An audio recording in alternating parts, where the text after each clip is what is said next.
Action.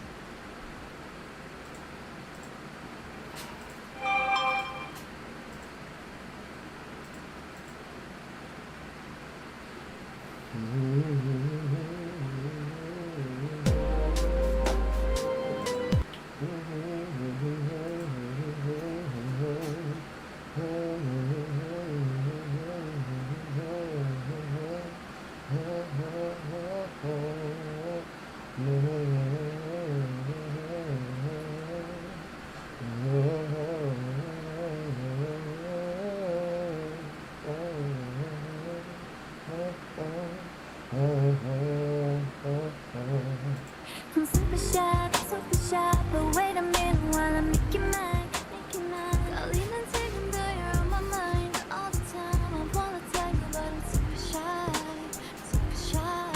I'm super shy, but wait a minute while I make you mine, darling, 지금 you're on my mind all the time. I wanna tell you, but I'm super shy. I wanna go out with you, I wanna go from one spot just to the top, looking pretty. Follow me, 우리 나란히 보이지? 눈이 저기 있는지 And you say I'm a dream. You don't even know my name, dear. You don't even know my name, dear. Super shy, but wait a minute while I make you mine. 달리는 지금도 you're on my mind all the time. I wanna tell you, but I'm super shy. I'm super shy, but wait a minute while I make you mine. 달리는 지금도 you're on my mind all the time. I wanna tell you that I'm super shy. 나 원래 말도 잘하고 그런 게 왜 이런지 I don't like that. Something out about you, yeah, especially when you know it all the time, babe. I'm super shy, but wait a minute while I make you mine. 달리는 지금도 you're on my mind all the time. I wanna tell you, but I'm super shy. I'm super shy, but wait a minute while I make you mine. 달리는 지금도 you're on my mind all the time. I wanna tell you that I'm super shy. You don't even know my name, dear. You don't even know my name, dear. You don't even know my name, dear. You don't even know my name, dear.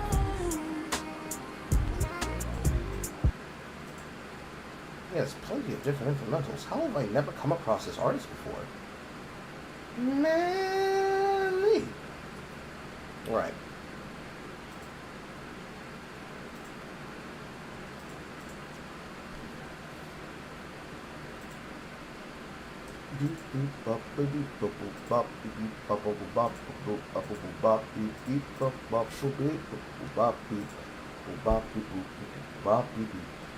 Exclusive. This morning, my team received an email from Officer at the ATF, including a screenshot from what appears to be an internal message describing a weapon and cartridges located at an ATF and of law enforcement for the shame of shooting at Utah Valley State University. On September 10th, 2025, at approximately 2:24 p.m., considered political influencer was shot and killed at Utah Valley. The attorney, Mr. Kirk, speaking at the university as part of the American Comeback Tour. Multiple assailant and III agents responded immediately, fired one shot from the elevated position on the rooftop underneath the building of the campus. The rest video shows the suspect jumping off from the seat on foot. ATF and other law enforcement located an older model, 40 Mauser .30-06 caliber bolt action rifle wrapped in a towel in a wooded area near the campus. Rotation firearms was attached to the window subject of travel. Clip cartridge was still chambered, in addition to 3 unspent rounds at the top fed magazine. All cartridges have engraved wording on them, expressing transgender and anti-fascist ideology. Emergency Trace has been suspended by ATL SFC, working with Lee, started by Trace. Firearm and ammunition have been taken by FBI. Analysis of the person present upon completion of forensics. Firearm is assembled for additional reporter information.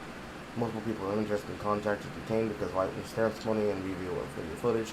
Primary suspect yet to be identified. ATF assisting the investigation with multiple other federal, state, and local partners. In the cases were led by the FBI and Utah SBI. Okay.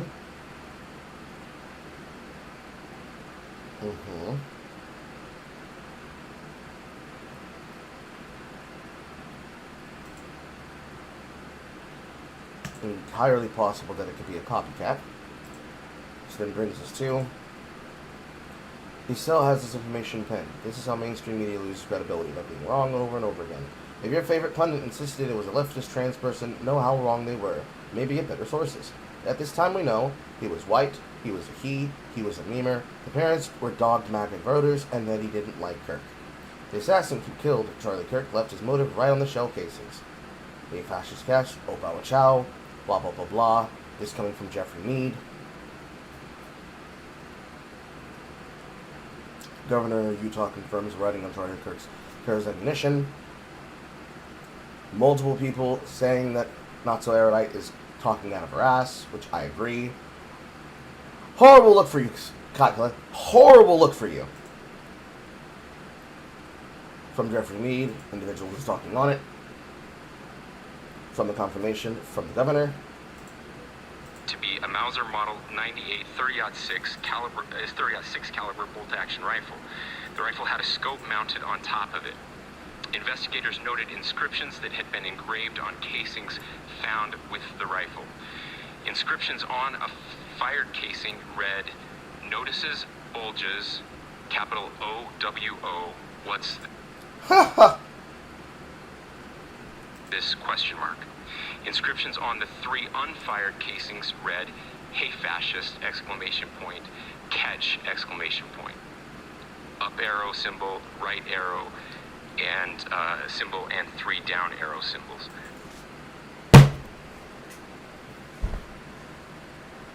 Nigga, did you just type 500 kg on a goddamn cartridge?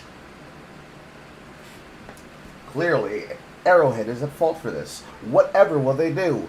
Fucking cutie pie, dumbass shit. A second unfired casing read, "Oh Bella Chow, Bella Chow, Bella Chow, Chow Chow." And a third unfired casing read, "If you read this, you are gay, LMAO." These casings literally show that the left's extreme rhetoric about fascists quite literally just inspired a political assassination. Think about this. This killer literally just wrote left-wing anti-fascist messaging on his boards. And a piece of code that comes from a video game that has jingoism that is supposed to be anti-fascist in the way that it is supposed to be mocking and parodying what they believe a fascist regime would look like. Who has been going around the country calling their political opponents Nazis and fascists? Democrats. Democrats. Don't believe me? Don't believe me? There's a Democratic congressman. Hey, fascism is a virus too, and the people who are out here fighting in sub-freezing temperatures, they are the antibodies. We are the antibodies. And my friends, a rally a day keeps the fascists away. Let's see what else the left has been saying.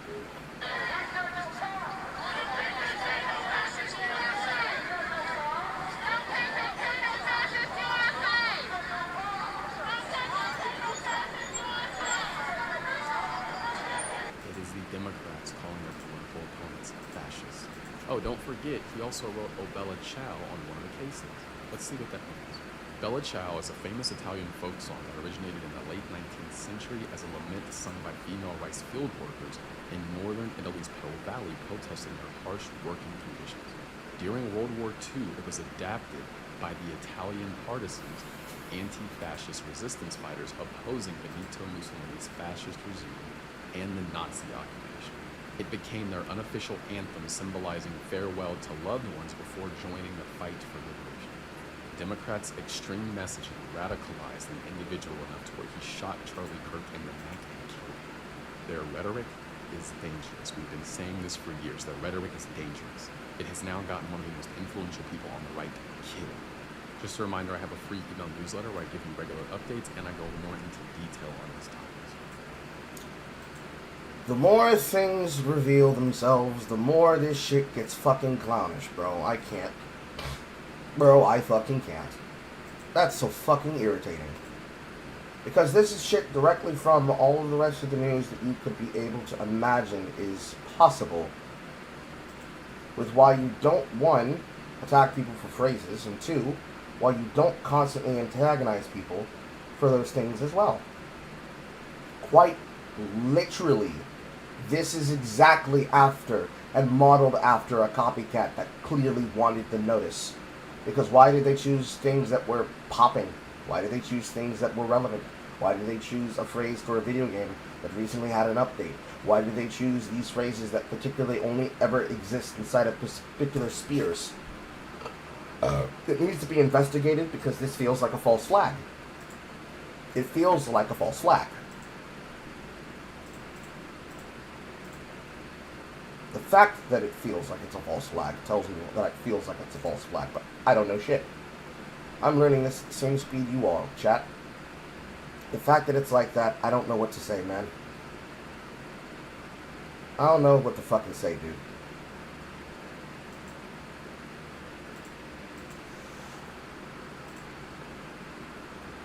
And then, J.D. Vance is helping carry Charlie Kirk's body onto Air Force 2 to bring him home to Arizona with the rest of his family. This is a watershed moment.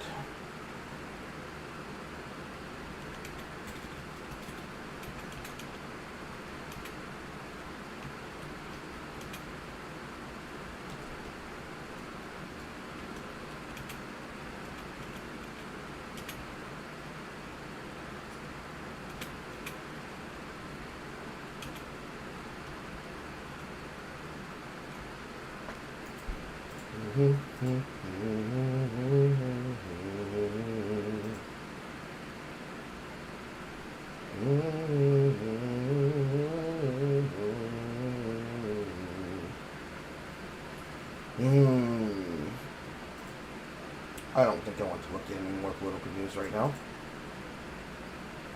What do we have over in the Spear of Walkout?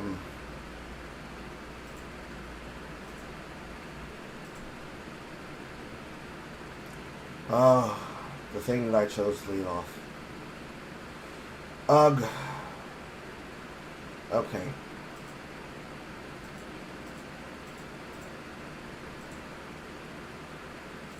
I've already looked at this. Let's look at this.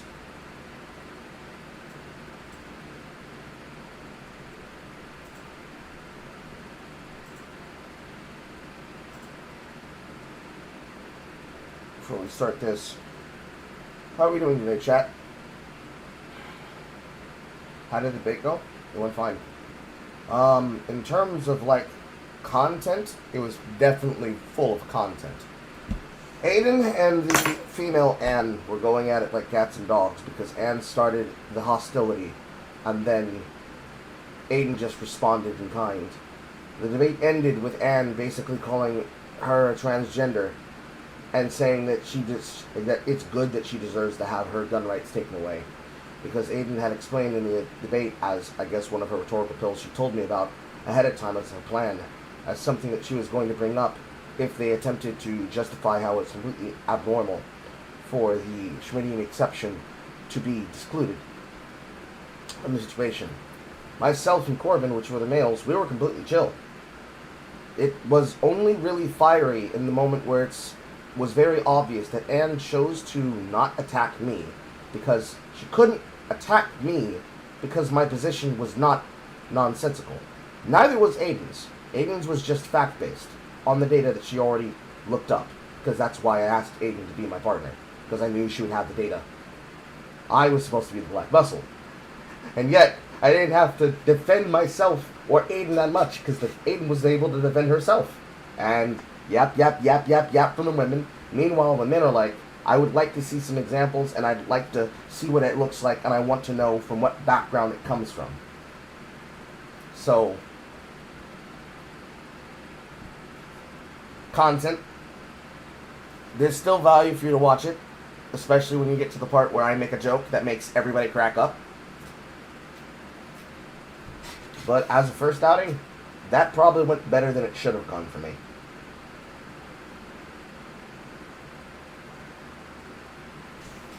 That VOD is already up live. I've changed the name on it, and I also changed the thumbnail so you could recognize it inside the live feed.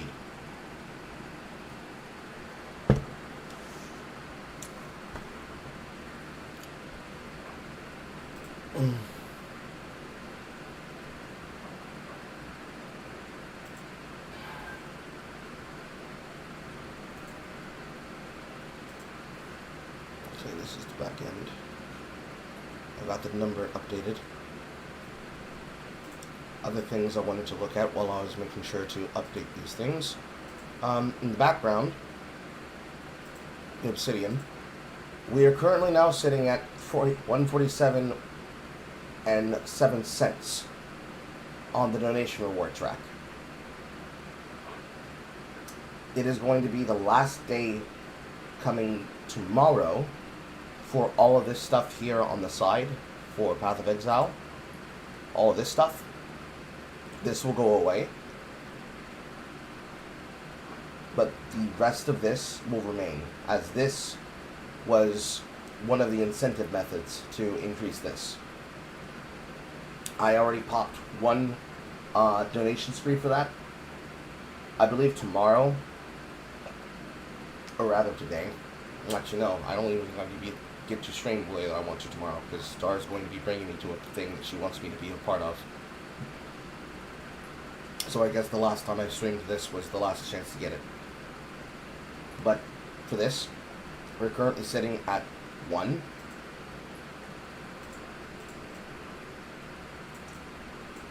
We're currently sitting at a donation, or excuse me, a sub count of 1, which was for Boster.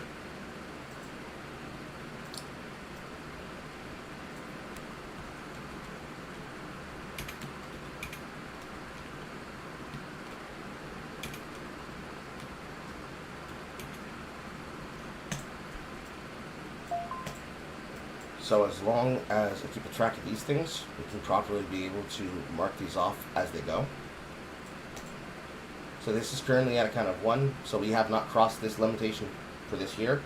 We've already gotten the first tier of the first donation reward track, so we're on track to almost completing the in-house community-only gold giveaway, which we'll cross whenever we get to 200. So we're less than $60 away from it. For anybody who wants to look into that, exclamation point, SAS drive. Unless anybody has any other questions, we can get started with the content.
questions? Okay.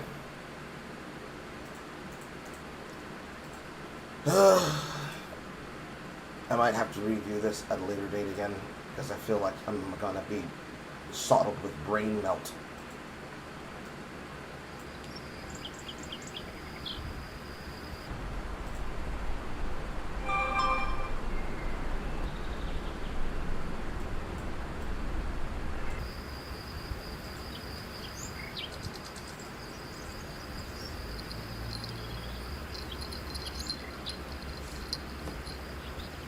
I've got this problem. I really like leftist YouTube channels like Boy, Been a Minute, FD Signifier, stuff like that. They make me laugh, they teach me things, they expand my mind and give me new perspectives.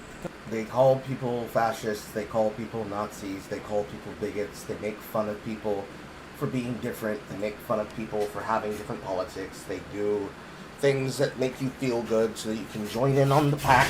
Like Gucci done. They do things that help you feel good and make you think you can join in on the pack, and that being a leftist only requires you to engage in a media consumption without actually having anything of benefit to actually say. Especially if you can do it while lying.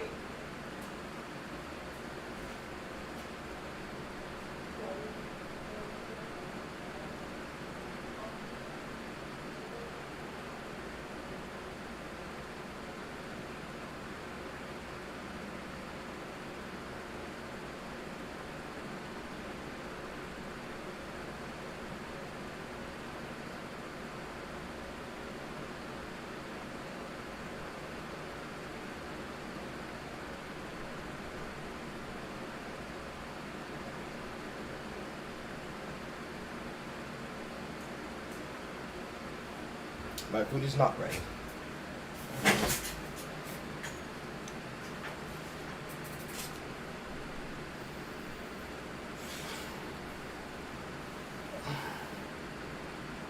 But because all I do is watch YouTube videos, I really only have a surface level understanding of any of it. Today, All of you ever have and understand is a surface level reading of everything you read.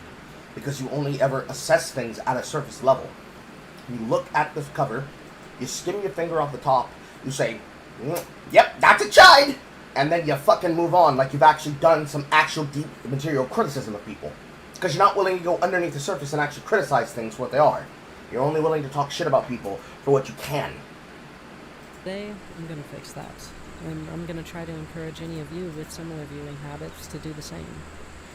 The title of the video itself is listed as I Radicalized Myself. So you're going to radicalize yourself further instead of de-radicalizing yourself by consuming the content of other views and other people on other channels. Which doesn't even necessarily have to mean you have to watch content from individuals that you consider to be fucking devils. It means you actually have to get your information from an alternative source. A source that is not, I will lie to you for clout. This is not a video about what the perfect, most refined political ideology looks like. But it is. This is a video about personal growth. But you haven't grown because you are still acting like a child, putting your information and business out there in the world, while claiming that everybody else is an evil fucking Nazi for clearly defining that you have a personal issue that is tied to doing things publicly. And how taking an interest in politics can improve your life. It doesn't. Taking an interest in your personal politics can improve your life. Before civic duty comes personal responsibility. You are not personally responsible. You unironically like being a puppy girl, and you don't ever take accountability for the shit that you do. To the point that you try to lie about your personal responsibility to your own found family because you wanted to cheat on your now trans wife husband. Trans husbandy. And in your view of being a humble, glorious dadbomby, you try to push off saying, oh yeah, I'm an old head. I'm an old head when it comes to Tyler, the Creator, as a way to justify and explaining that you tried to push somebody out of your family, found family, because that person was literally trying to say, I can change them. I can make them better. How is that improving your life? Improving your monetary wealth? Because that's not improving your life. You have fucked your life. Because you keep putting your life out in the world for everybody to see and consume. Like all my videos, I want you to come out of this one with questions about yourself, not... I'm not going to have any questions other than why did I choose to watch this content? And then I look at my bank account and I say, oh yeah, that's right. answers about me. I don't want answers about you. Every answer I get about you makes me more disgusted at you. Let's begin.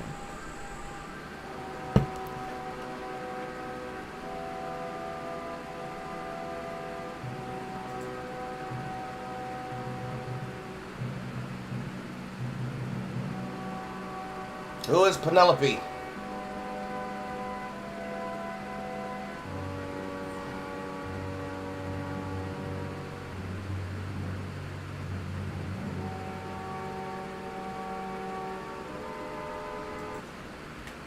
That's right.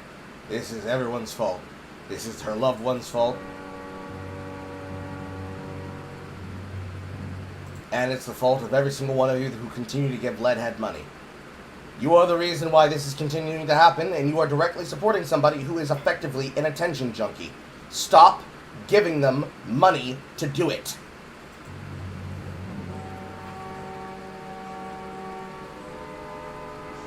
For most of my life, I've been somebody who only engaged with politics on an aesthetic level. You still only engage with politics on an aesthetic level. Why don't you go outside and do some real work? I would hear headlines about the situation in Palestine and think, oh, well, I'm going to support the smaller group and condemn the people who are being funded by world superpowers. So, literally not understanding the material conditions and actively going along with the vibes. If a giant army is bombing the hell out of a small community with no effective means of defending themselves, odds are pretty good that the giant army is the one in the wrong. The giant army of the people of Israel and the... Excuse me. Let me catch myself. The giant army of Sabra Hummus and the small wee little village of bombing them constantly from the Gaza Strip.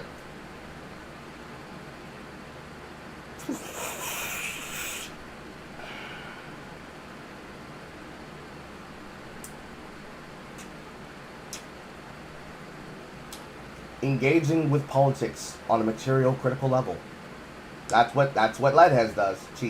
She involves herself with the politic on a deeper critical material level, chat. It's not like a child being told good is good and bad is bad. Oh, Starbucks came to my small town and choked the life out of the local cafe scene. Clearly, Starbucks is the evil party here. Oh. Well, are they? Did you look into how everything comes from your local tea shop? And how they source all of their shit? Where do they get their granola and ancient grains? How do they source their wheatgrass? These are the things that you need to do, otherwise you're funding capitalism. How were those clothes woven by you from the fabrics of those grass in the field? Or did you buy it from Abercrombie? Did you do the material critical analysis of everything in your life? How are you even talking to us on the internet? I'm pretty sure that the cobalt and the gold in that camera that is currently recording this data that we are currently consuming came from people in China and Taiwan. No ethical consumption under capitalism except when it makes me money. The critical conditions means I cannot actually live my means and live my standards. I have to actually justify making money somehow because I'm trying to do it the right way.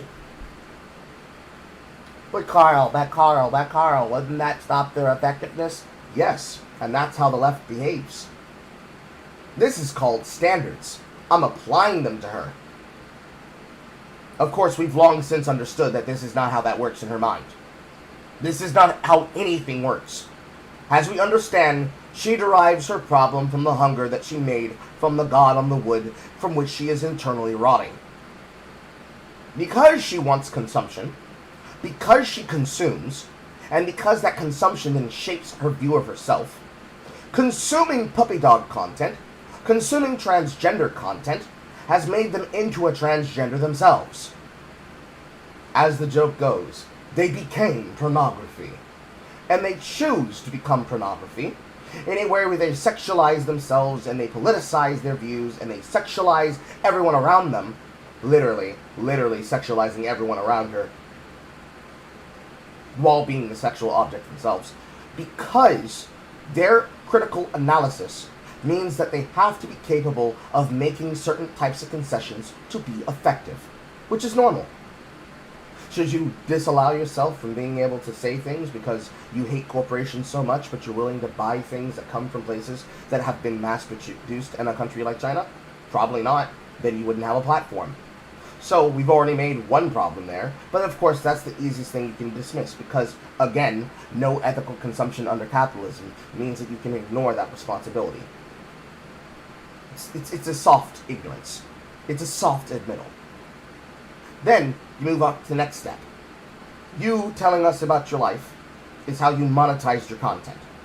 There are people that are giving you money to basically tattle on yourself on the internet. Is it because they want to support you and your journey to recovery? The same way that people have donated to my friend in Batavia, Ohio, to help her and her group of friends / loved ones get back onto a path of financial recovery and then be on a path to financial stability by physically working? Not exactly, no. Because work, in Leadhead's mind, is selling pornography and talking about her personal problems. They're not equivalent to a woman doing everything possible to fix a car herself, repair the car herself, and then get to work and work at Wendy's and pull giant levels of shifts. For any person who wants to see the context of that information, you simply go and you can look up and go to the GoFundMe that is already posted inside of the server. I can drop the link to it right now on the side.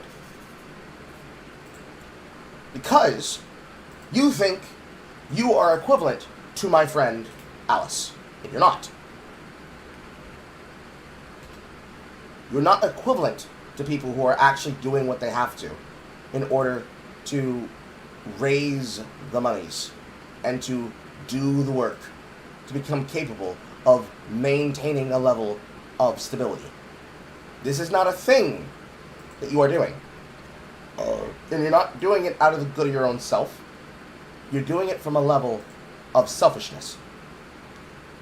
And that level of selfishness dictates every part of your involvement. GoFundMe link, by the way.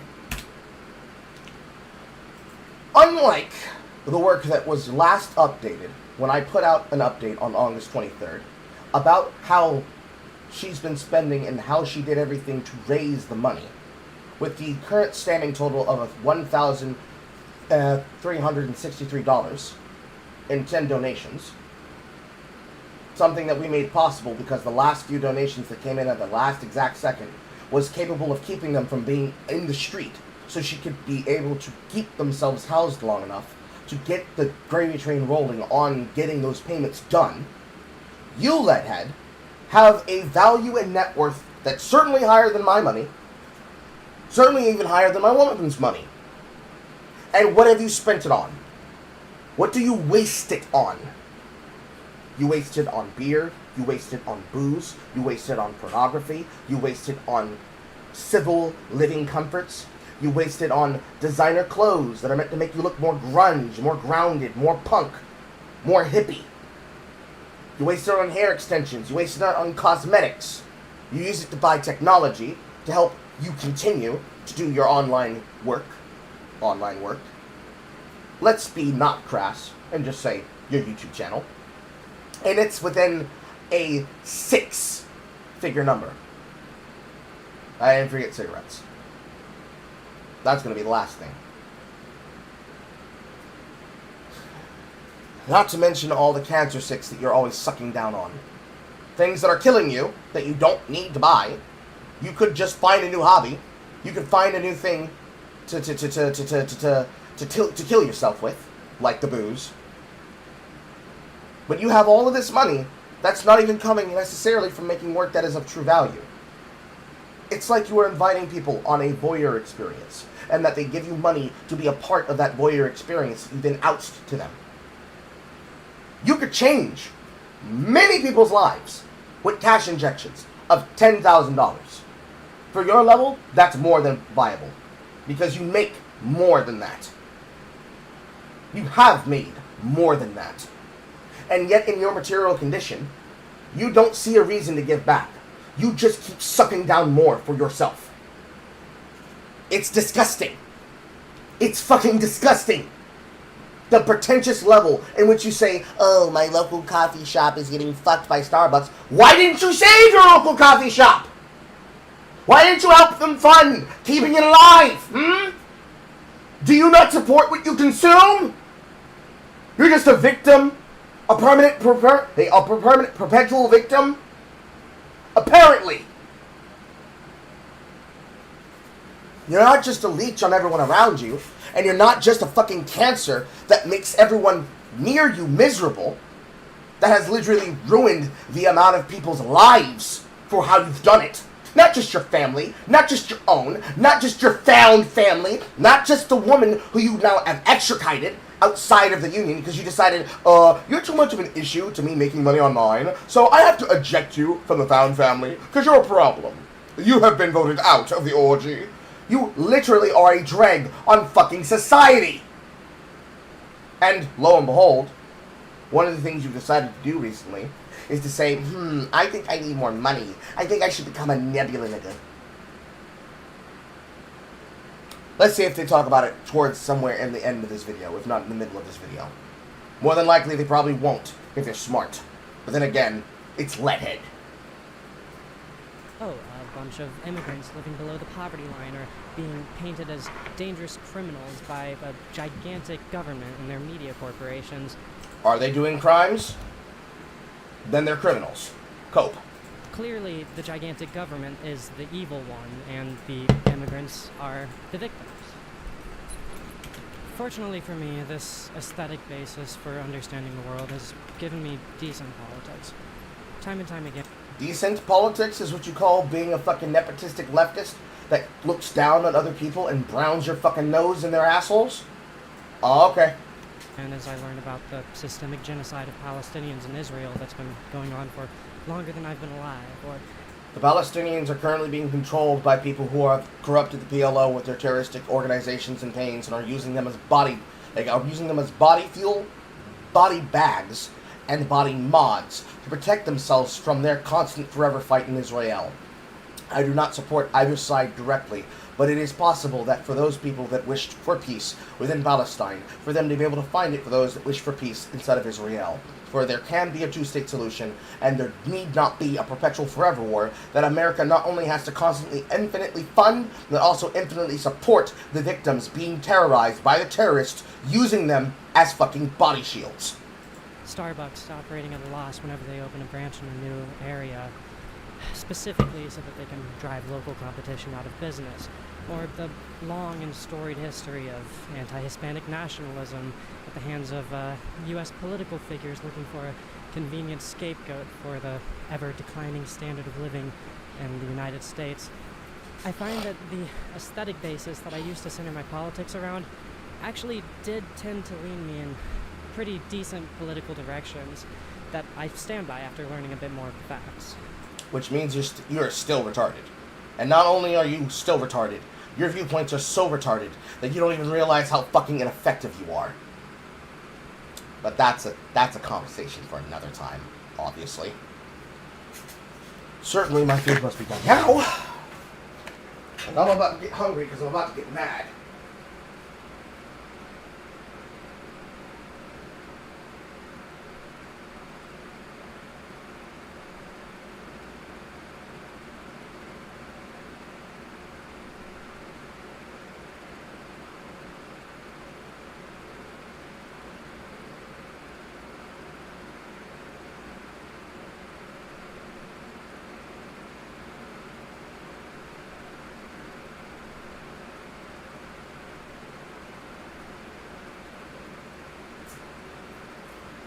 Still not quite ready.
Now it's about ready.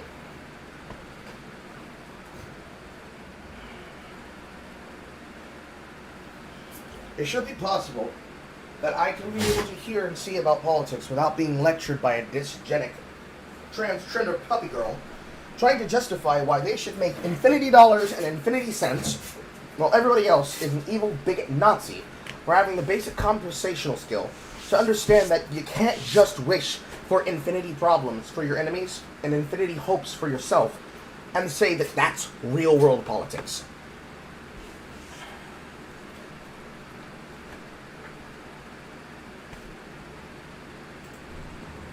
While aesthetics served as a good jumping off point for my growing passion for politics, they left me with at least one major weakness. I was incredibly easy to manipulate. Yeah! Because that's what aesthetic-based viewpoints do! They're not a good foundation. You need more than vibes. Vibes-based politics is how you support murder! It's not even populist. It's not even moving off of populace. It's moving off of feelings and emotion. And you still are. And you still are. You need to know what the fuck you're talking about. And you don't ever know what the fuck you're talking about. Usually because you're lying. Or you're talking out of your ass from a viewpoint that comes from a childish worldview. It is possible to be uneducated in things and take the time to properly educate yourself. But you don't understand how poorly your viewpoints are because you make all of your vibes off of Tumblr and Twitter and I guess also Blue Scold account posts. Are you late? Slightly.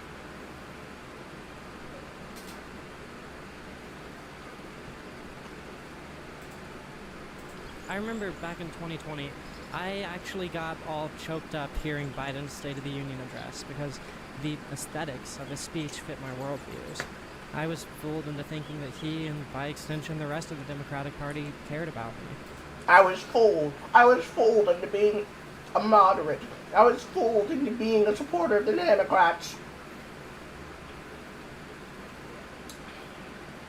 This is the part where we throw our heads back and laugh. Are you ready? We're not doing it until you all say you're ready.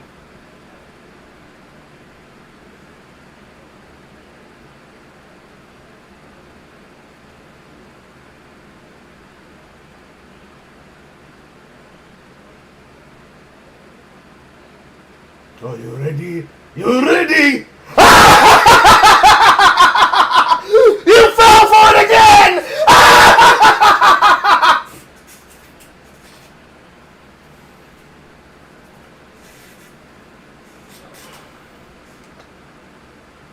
If only there was a global mod that allowed me to add an emote for a Fell For It Again award.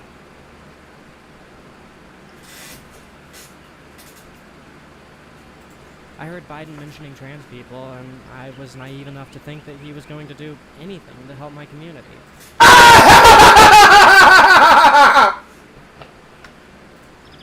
As the years of Biden's administration went on and it became more and more clear that he wasn't particularly interested in codifying or nationalizing trans-friendly policy, I realized that aesthetic-based politics like those that I had were the ultimate roadblock to any actual progressive movements. No shit, Sherlock! And any meaningful social change. For me, liberalism became about one single thing: optics, or to use a different word, aesthetics. Liberalism is about covering yourself in the aesthetics of progressivism while not genuinely believing in anything other than a self-ascribed moral right to power.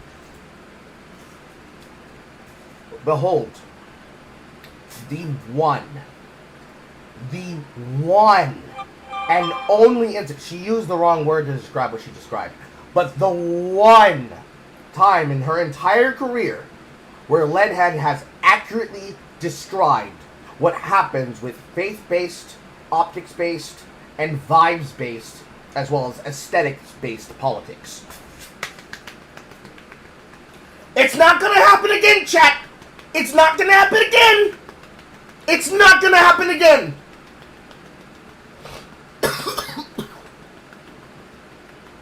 In today's video, Leadhead learns about career politicians. Liberalism is about being proud of yourself for voting a black man into office regardless of his politics, but being worried the second that your son starts dating a black man. She did it again! She got it right! Finally! Finally! Finally! Liberalism is about loving Mexican food but not having a single Mexican friend. Liberalism is about hating capitalism but not trusting anybody who attempts to exist outside of it. Liberalism is about thinking that you're on the right side of history just because you listen to Tupac. Liberalism is what you get when you reduce all of the world's problems into aesthetics for you to attach to yourself so that nobody else can call you problematic. That's the environment that I grew up around. Hearing one thing, but seeing something different when it came to my family. Being told to love everybody for all their differences, but spending my entire childhood being very deliberately surrounded by people who looked, thought, and sounded exactly like my parents did. Pause. It didn't last. It didn't even last a paragraph, chat. Listen to the last sentence. Very deliberately surrounded by people who looked, thought, and sounded exactly like my parents did. Just like that. It's gone. The lesson wasn't learned. It didn't sink in. It's not my problem. It's not my fault. Actually, I was surrounded by an environment my parents made. My parents are the reason I became obsessed with aesthetics and appearance-based optics. It's not my fault. It wasn't me. It was the dysgenic transgender one-armed man.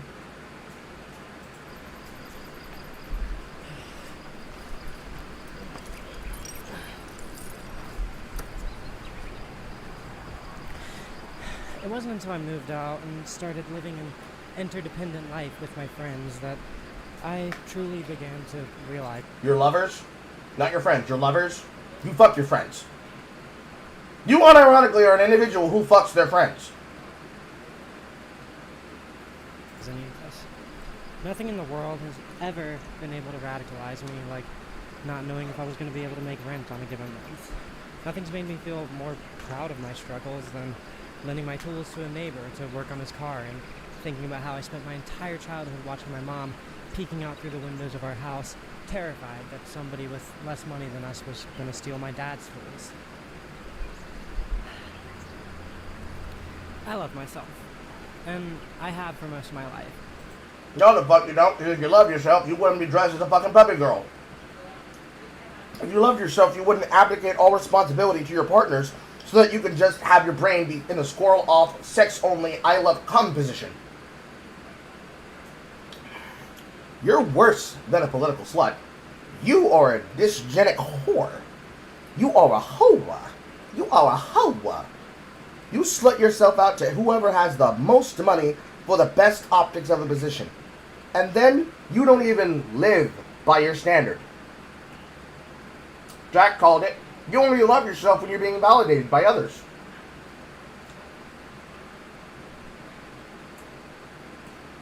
Besides the obvious sex job, you literally are a political whore. Anybody can use you, cash you out, and spend you. And at no point in time do you ever love yourself enough to not let that happen to yourself.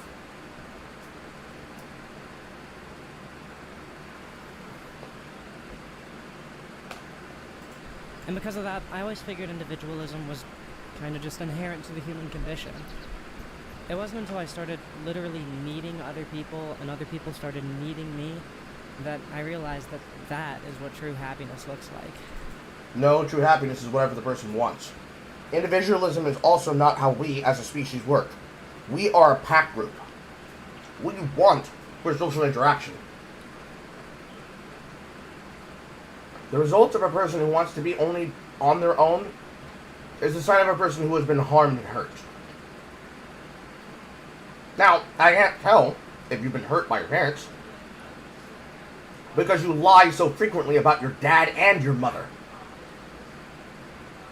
Your father's been willing to reach out to you and have a connection, and you've outright made pieces of content designed to fucking harass and to destroy the image and the effigy of your mother by proxy. So, if we address it for how we've heard the information from you, your mother was a picture of the hearth in the home who just tried to bring her children together so they can have at least decent, happy memories. Not for herself, but for you. And you took that vision of her and made yourself in the effigy of being better than her, from the god of the wood carved from your hunger in your self-described and solipsistic worldview on feminism and woman and ideas about what it means to be in womanhood, to the point that you created a self-disrespectful and a self-important image of a woman who is a mother, bringing your found family together, not because you wanted to enjoy the time and enjoy the moment and enjoy the silence. You did it because you wanted a happy fucking memory that you tried to force upon them. And then on the other side of the Dad-Mom-D triangle, your father is willing to go out of his way to comfort your found family's child as you brag about being the individual who is the parent that they'll have to lean on when they reject their biological parent. A biological parent for their boy-girl child, the female-to-male child, the one that you call the spook, a digital spook. Not that kind of spook, chat. Not that kind of spook. Because they don't like interacting with the world and spend all of their time on the internet. You bragged about cutting a child off from their father, and you complained about your father trying to do what he could for you. So you blame your parents for your problems, and you don't blame yourself, while you yourself are why you're miserable.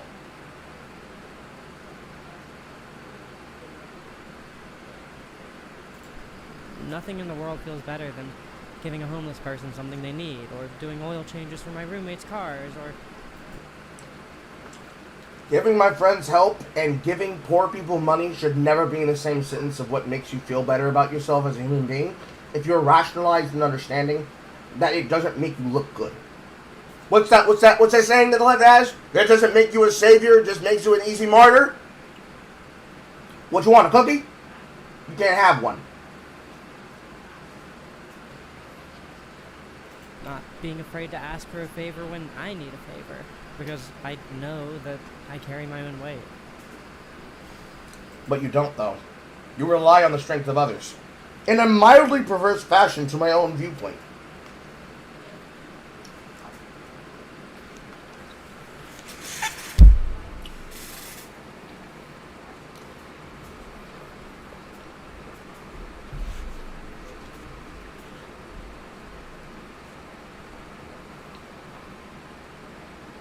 I'm about to drop some car lore on you all.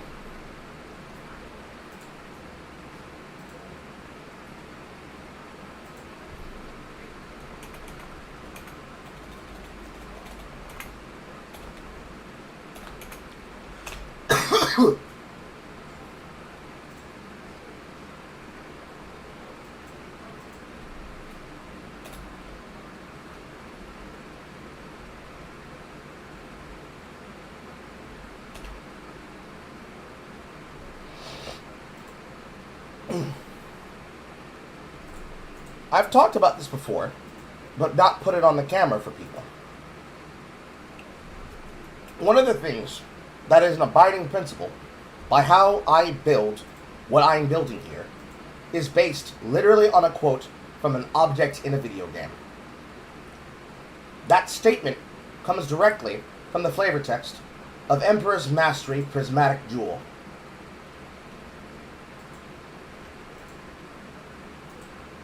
I have to go into a different filter because it's still on the one I had from last night. And it looks like the following. The inscription reads, "Learn as much as you can and surround yourself with people who know the rest."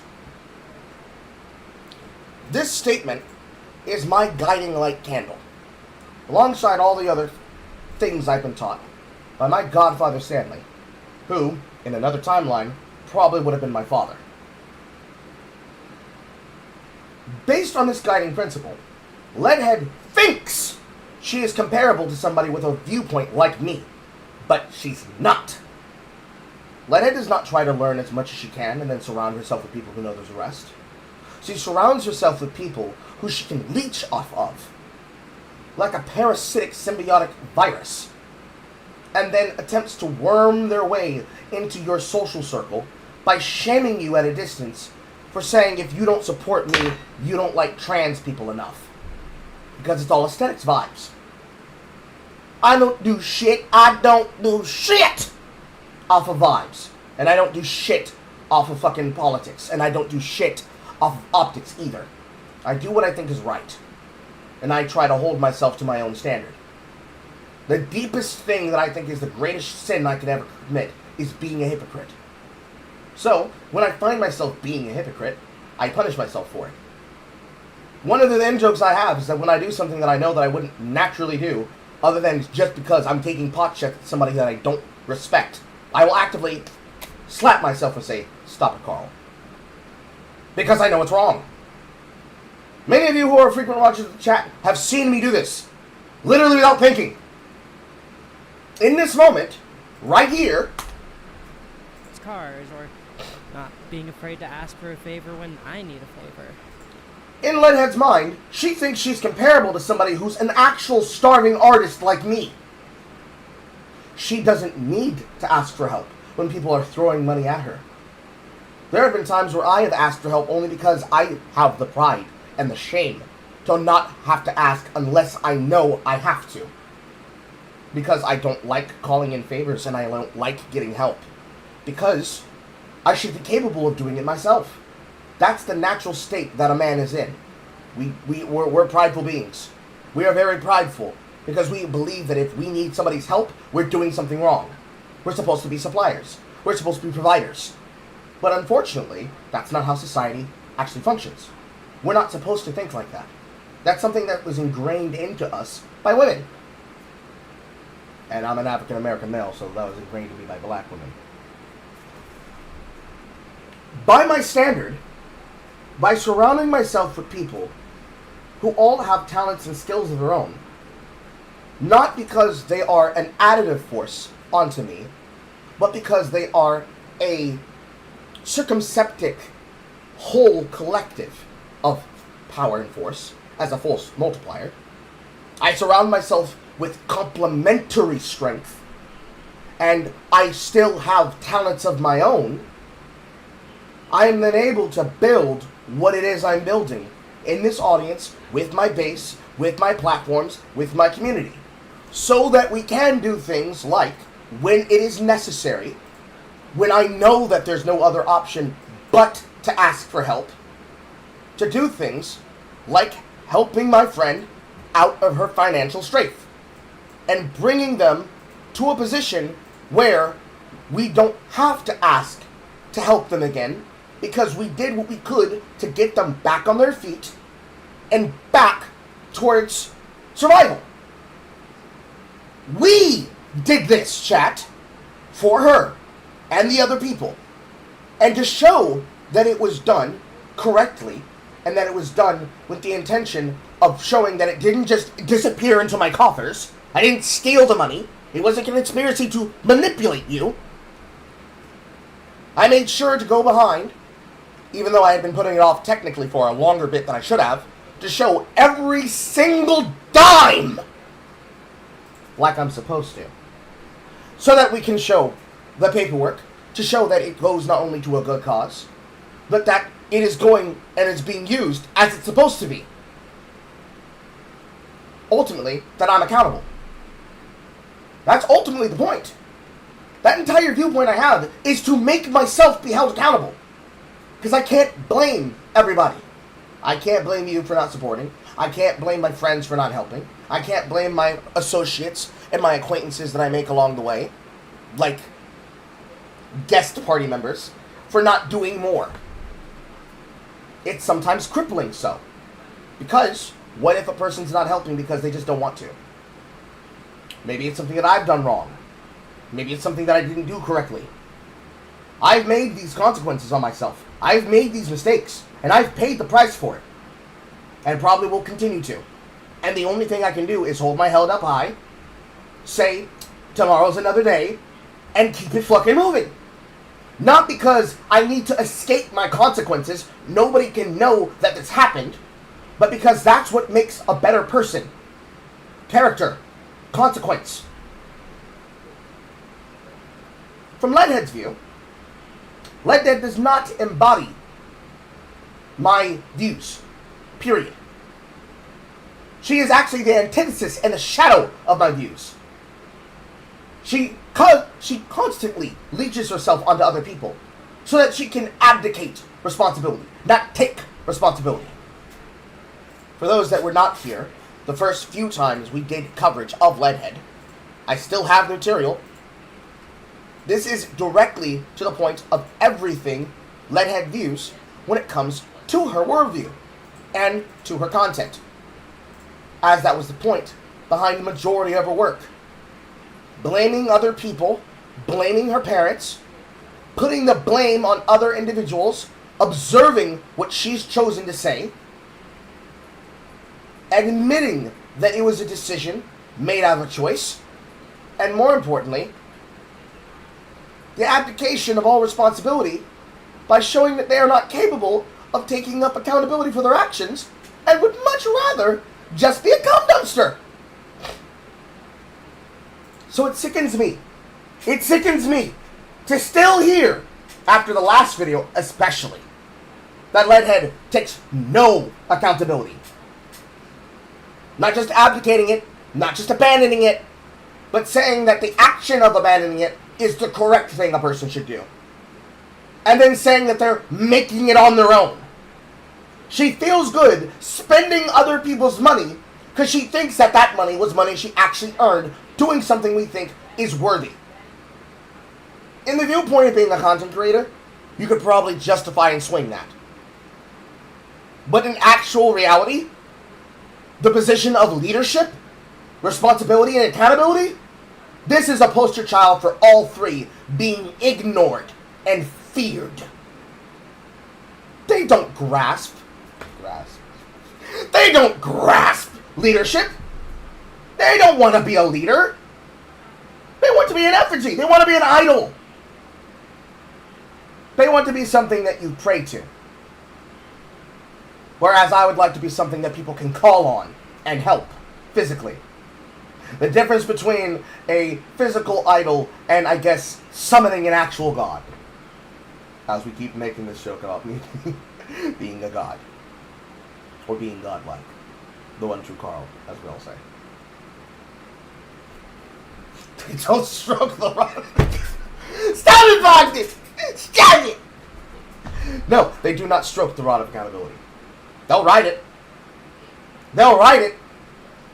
And while riding it, they'll believe that they actually have accountability. And leadership. And skills. Which, of course, is that's the sign of a concubine. Which is exactly what Leadhead made themselves into. They made themselves into a concubine. I, at best, am trying to be a better person and a better content creator and a better boyfriend slash husband slash partner and a better father figure, while they are interested in just being a bigger slut for politics. Because they open it. They bust it wide open. They ain't even cracked open. They busted it wide open for politics. To the point where if they were an actual woman, they would be pissing positive. And they would be happy to carry the child of that idea of responsibility. So that they can then say, I am a true mother. I birthed this. When actually all they birthed is the actual problems that have destroyed and have ransacked their life. Even as they castigate and push out another person so they can continue the grift. It is sickening. It is fucking sickening to me. Because I know that I carry my own weight.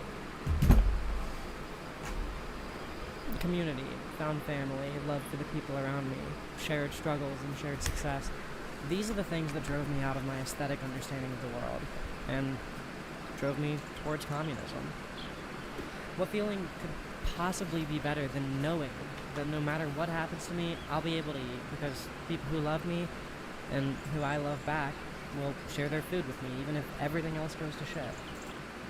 The signs of a slut.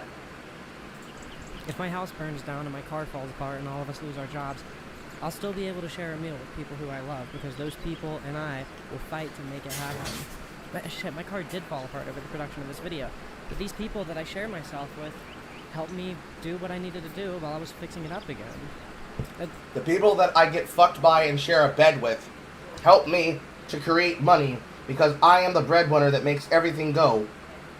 So, while I continue to have no responsibility, I continue to enjoy the power that comes with having the ability to create the monetary income that affords us this comfortable lifestyle. That is not something that you do out of the love of yourself. That is something that you have to do. You are their leader. You are responsible for supplying them this. The fact that you don't understand that's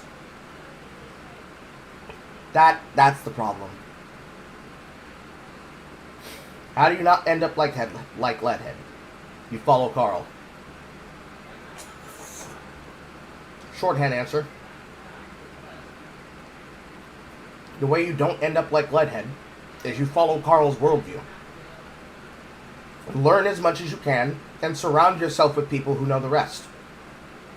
Develop your talents, develop your skills, have a hobby, have a personal drive, have a passion, and surround yourself with people who have their own drives and their own views and their own points and their own passions.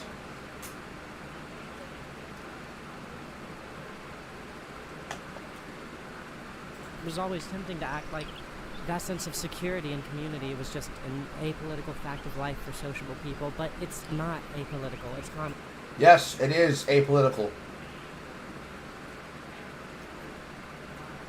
When two parent animals choose to feed their animal, do you think that that is an extension of a worldview posited by a man? It's not. You ascribe things that are nature to unnatural concepts. Man is elevated from animal by being able to think.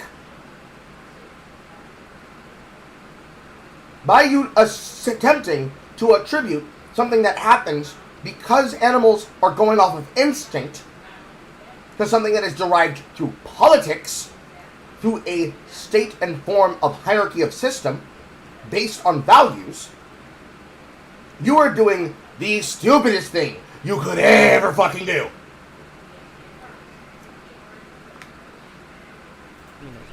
And to a certain degree, I think it's something that every single human being in the world has inside of them somewhere.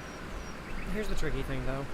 While all that stuff sounds super pretty, for me, it's still, in a lot of ways, just an aesthetic connection with communism that I share. For me, Because your access point to the aesthetics of communism are based in aesthetics. Communism is when no house. Communism is when my sex partners can rely on me because I make all the money.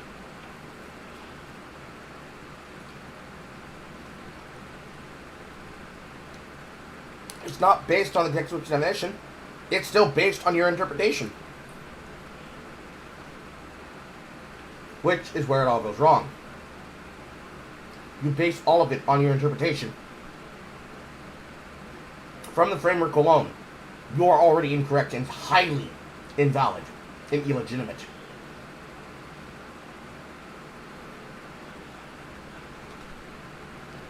Add in the fact that to you, your viewpoints allow you the ability to dismiss somebody who is integral for why you're here It shows that you have a deep contempt for and hatred for anything that goes better than surface deep. If you don't outright reject it, you try to transform it into something that you can then justify as a part of your worldview. Have you actually laid out your politics for what they actually are and what they're actually funded and sourced from? I'm pretty sure other people would come to my opinion of saying that you're a political concubine. You spread it wide open for whatever gets you the greatest access to cash. And because leftists go goo goo gaga for fucking trans puffs, they're willing to send you money. Because they're doing material benefit to support an actual trans woman.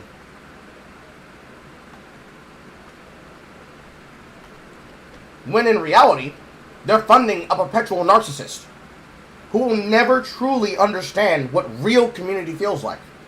Because to receive real community, they have to be willing to put themselves out there. And, as Bogdan's calling, high five to the screen, Bogdan, clap. You are shallow, and you are afraid of anything deeper under the surface. Yes, this is the Leadhead stream. You literally cannot bring yourself to be actually accessible and passionate and close to another being. You have to share yourself with other people, because if you aren't getting multiple sources of stimuli, you feel empty and hollow.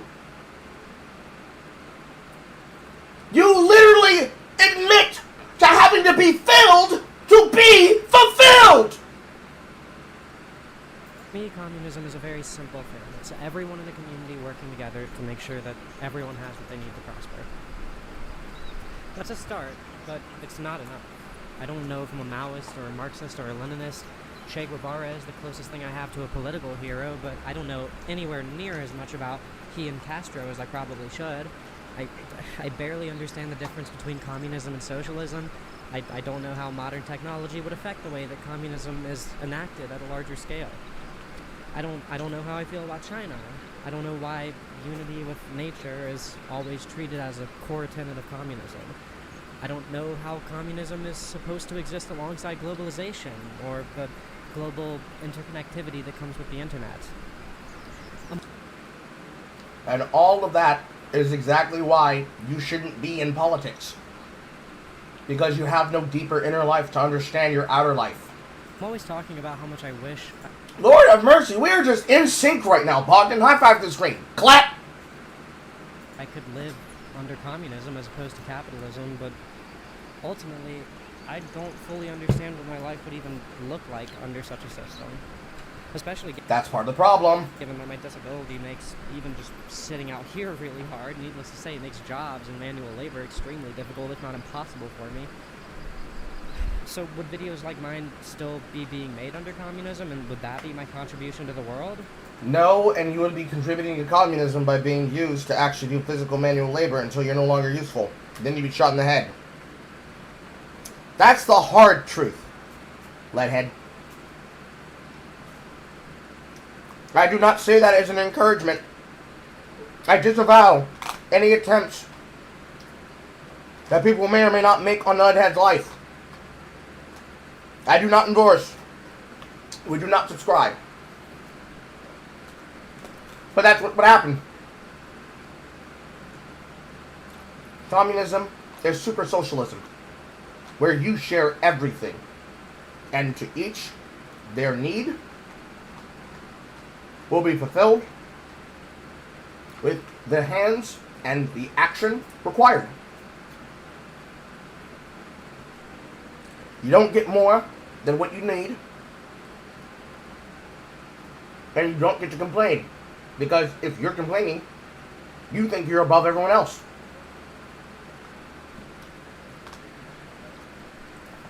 You posit yourself a figurehead.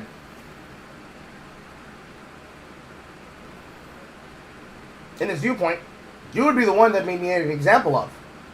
Because if a village elder decides that they deserve to have more than the younglings, the foundlings, that will then be the ones who carry on your tribe's traditions and their history, you must be made an example of.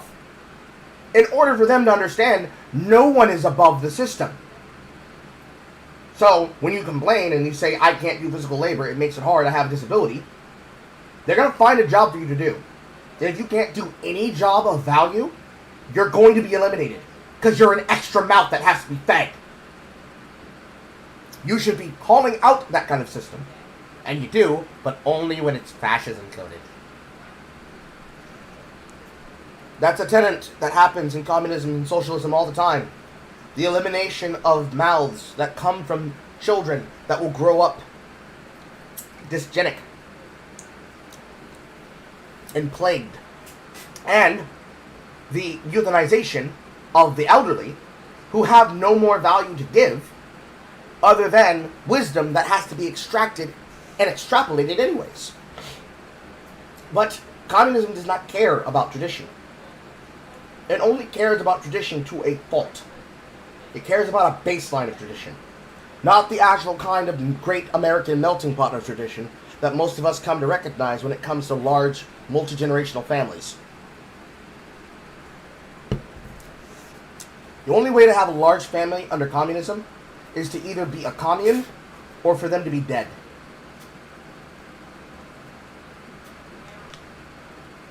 Anything bigger than 3 generations would be a waste.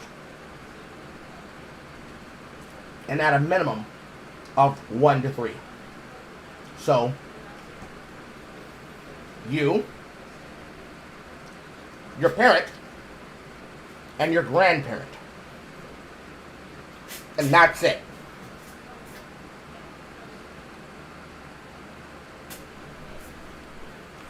Up to 3 siblings,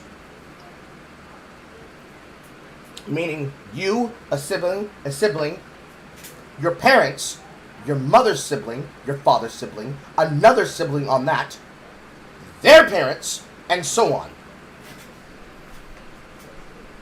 Namely, because about 1 out of 3 people inside of a generation are going to die.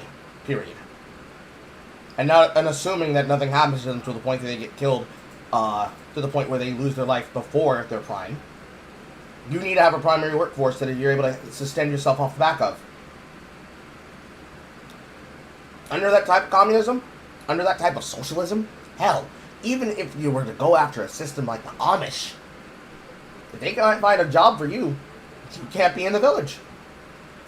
Which communist doctrines would see my work here as something with cultural value, and which ones would see it as pointless decadence? The most radical and most subversive, who would immediately dumpster you once they were used, like once you ran out of your use? I really don't know, and I think I should. I think I owe it to myself to know. Yes, you should. You should know. You should know what you're trying to accentuate yourself to. You should know what religion and what philosophy and what politics you're following. Because if you cannot tell me the exorbitant end of the logic train of the system you follow, and you cannot predict these problems down the line, it means your system doesn't work. As we all know that it doesn't work.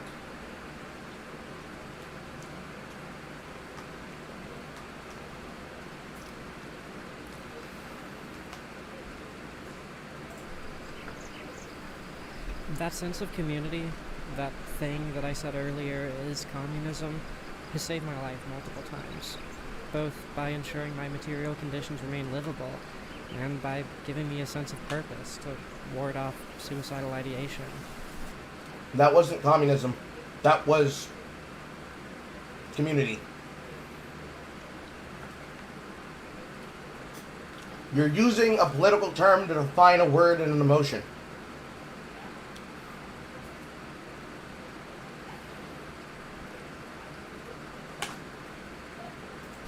If it's true that, to a certain degree, I owe my life to the ideals of communism, then I think I owe it to myself and to everyone around me to learn a bit more about it. So today's video is going to be a 3-part experiment. Firstly, I'm going to write out a little essay about what I think communism is all about, why it's important, all that stuff. I'm just going to go in depth about my current, still somewhat aesthetically motivated relationship with communism. Hooray! We're gonna get a lesson about how Leadhead thinks about the world. Yes, this is only the beginning. Step 2, We're only 10 minutes in. I'm gonna read some theory. There are all sorts of pieces of literature written by people who have a far greater understanding of communism. I'm gonna read all that stuff, both new and old, and discuss it with the people who helped me get into communism in the first place. And then, thirdly, I'm going to revise my thoughts and tell you all how my relationship with communism has deepened over the course of this experiment. The motivation behind all of this being to sharpen my own mind, to teach me how I can start contributing to the world and this communist dream of mine in more substantial ways, and to show you all how much richer your life can be if you, well, just stop telling yourself that your existence is apolitical. Buckle yourselves in, children. We are going to be hearing from a transgender puppy girl how to dull your mind with communism. In 3 parts! For the consideration of the lobby of the Carl Continuum, I present to you Retard Concerto in D minor. In D minor. In D minor.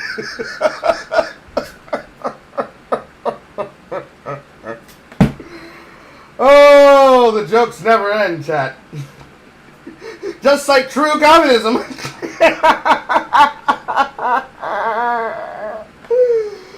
Woo!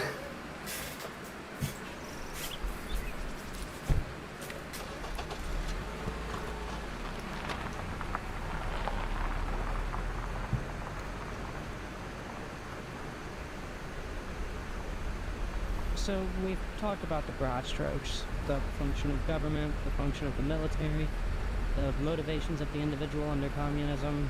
I'm starting to run out of things to say for this first section of the video, but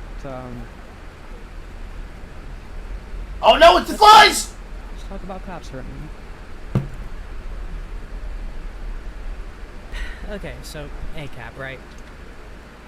Anyone who's made it this far in the video, Please tell me that this light in the background is a prop. Because if it's not a prop, and that officer comes up to your window, and you're talking to the camera about ACAB philosophy, it's gonna get really funny really fast, bro. It's gonna be really funny really fast, bro. Oh my god. probably understands the nuance and subtleties that are wrapped up in this symbol that is ACAB. I firmly believe that everybody living in this world is a victim of something. You know, U.S. soldiers are victims of the Patriot Act and nationalist grooming by their government and masculine compensation cycles normalizing one-upsmanship during military occupation, driving people to do horrible, horrible things to other people's homes, minds, and bodies. Except, what if they just enlisted because they wanted to support the country, or they wanted to have a military career defending the homeland? These people are victims of trying to use war crimes as high scores. Meanwhile, back home on the Antifa front, home now, I'm 6 feet from the edge and I'm calling. Cops are no different. I find it really, really hard to believe that anybody becomes a cop because they want to protect the rich from the poor, but Okay, but that has nothing to do with the rich from the poor. Also, how do you feel about sheriffs? How do you feel about any position in a county that can be voted for by a jury of their peers and elected to an office to be responsible for hearing civil problems? Because beat cops and sheriffs aren't the same. And you're saying this about all LEO. So, are you being retarded? Are you misinformed? Or are you just saying it because you feel like it's true? Also, I feel like I was just being summoned from the other room. Excuse me.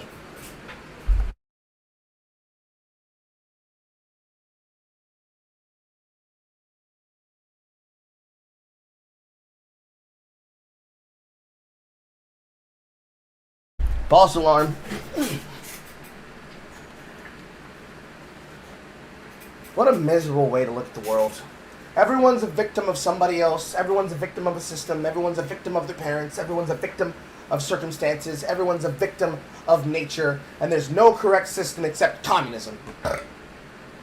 No justice, no peace, no law, just endless chaos.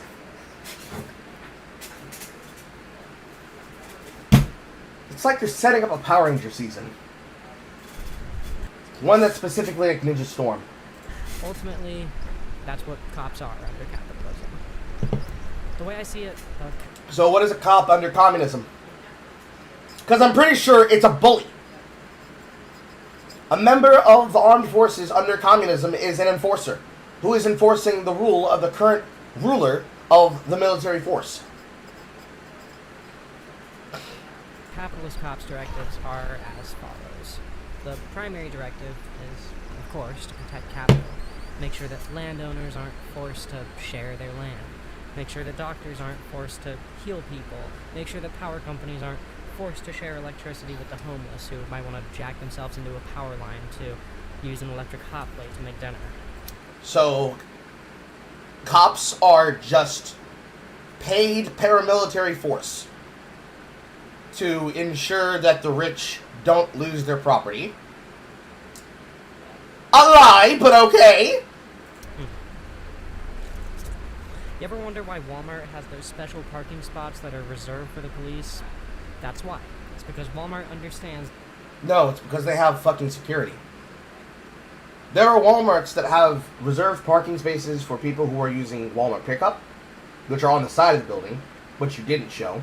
That's the front of the building, which is for people who are doing primary parking, as well as parking spaces for pregnant women, parking spaces for the elderly and the disabled, parking spaces for those that are, of course, using the Walmart apps for direct Walmart delivery and pickup, for those that are going in the store as customers, the ones that are on the side of the building for people who are doing pickup with the Walmart shoppers that are getting their groceries delivered to them and packaged in as a part of the infrastructure that allows things like Uber Eats and DoorDash and Instacart to function.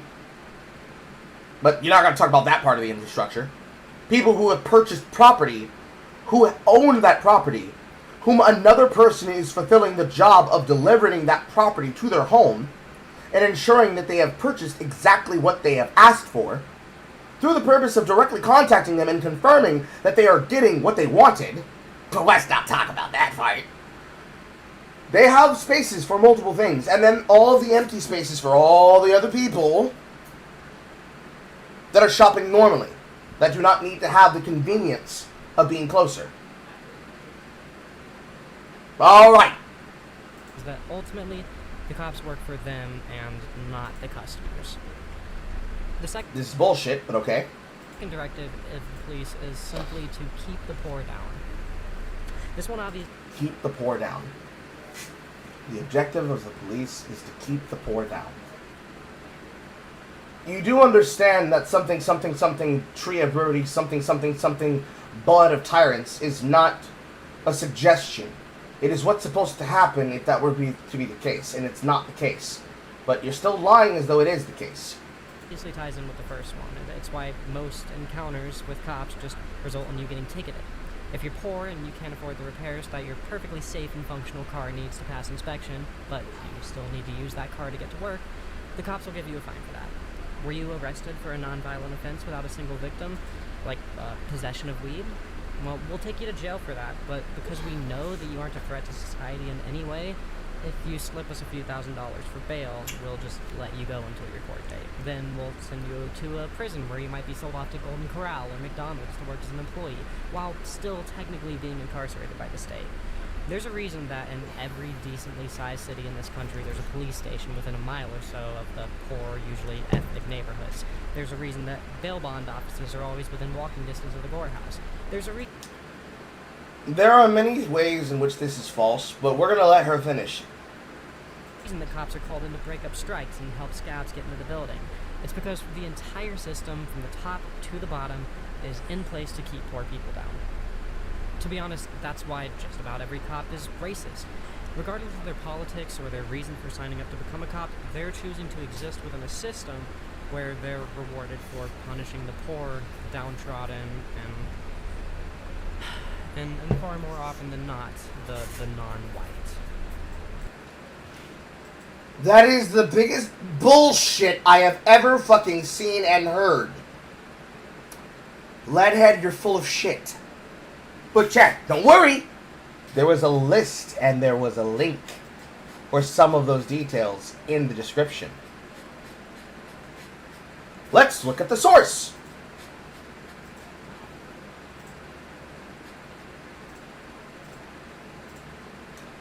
Alabama profits off prisoners who work at McDonald's but deems them too dangerous for parole.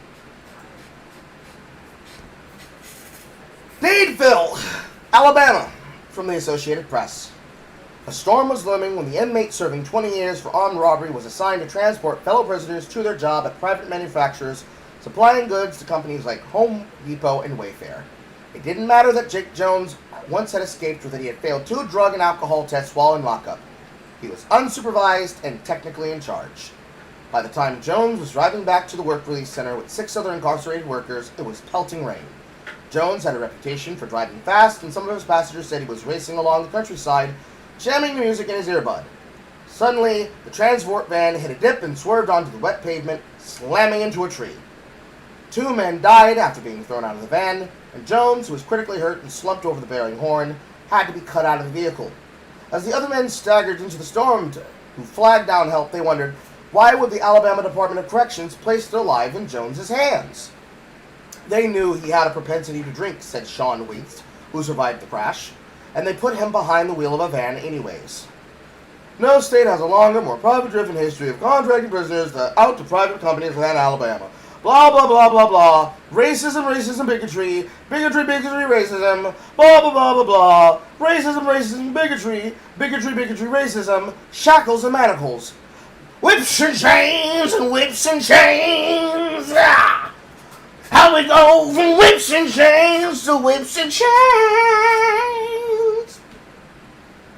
Best Western, Bama Budweiser, and Burger King are among more than 500 businesses to lease incarcerated workers form one of the most violent, overcrowded, and unruly prison systems in the U.S. in the past 5 years alone.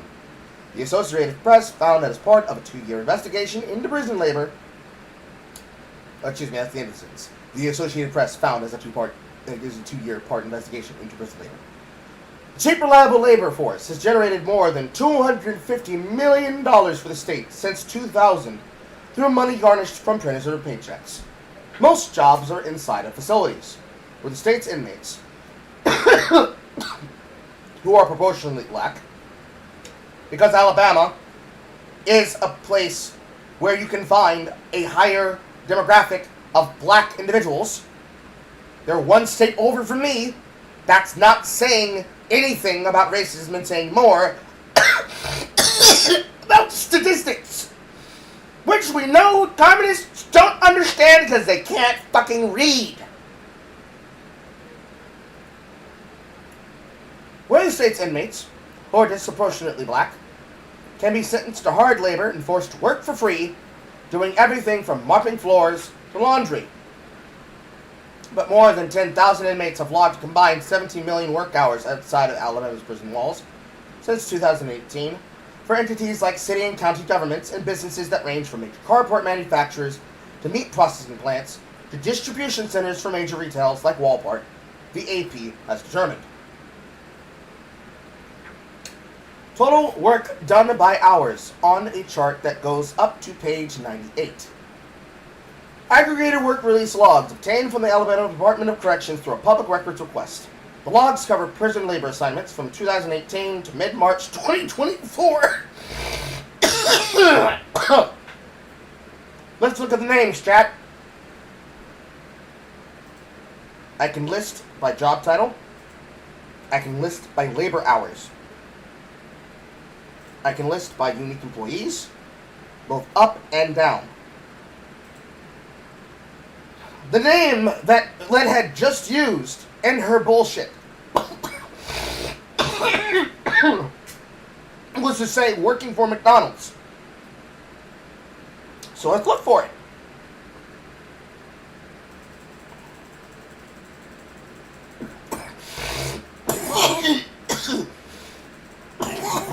Lord have mercy.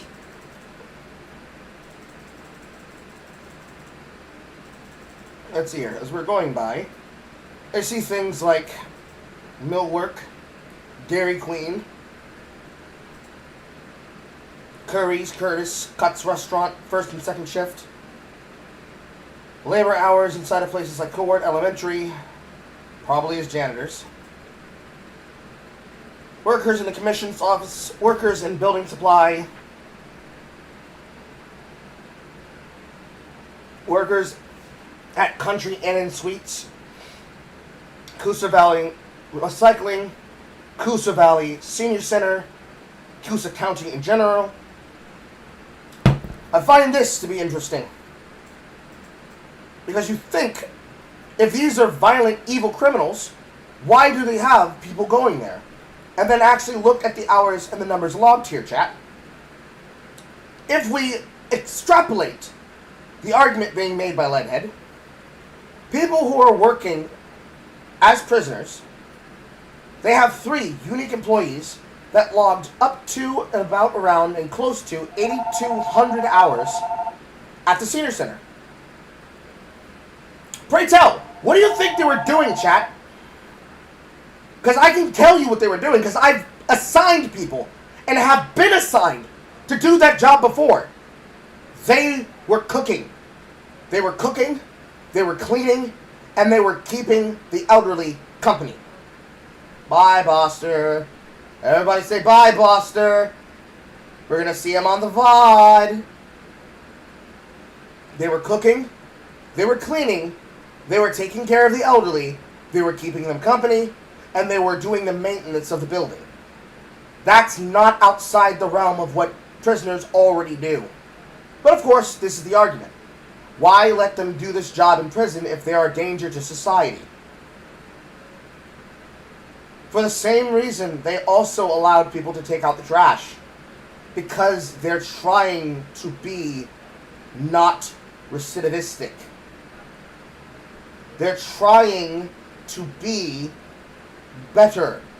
And the way for them to become better is for them to do work.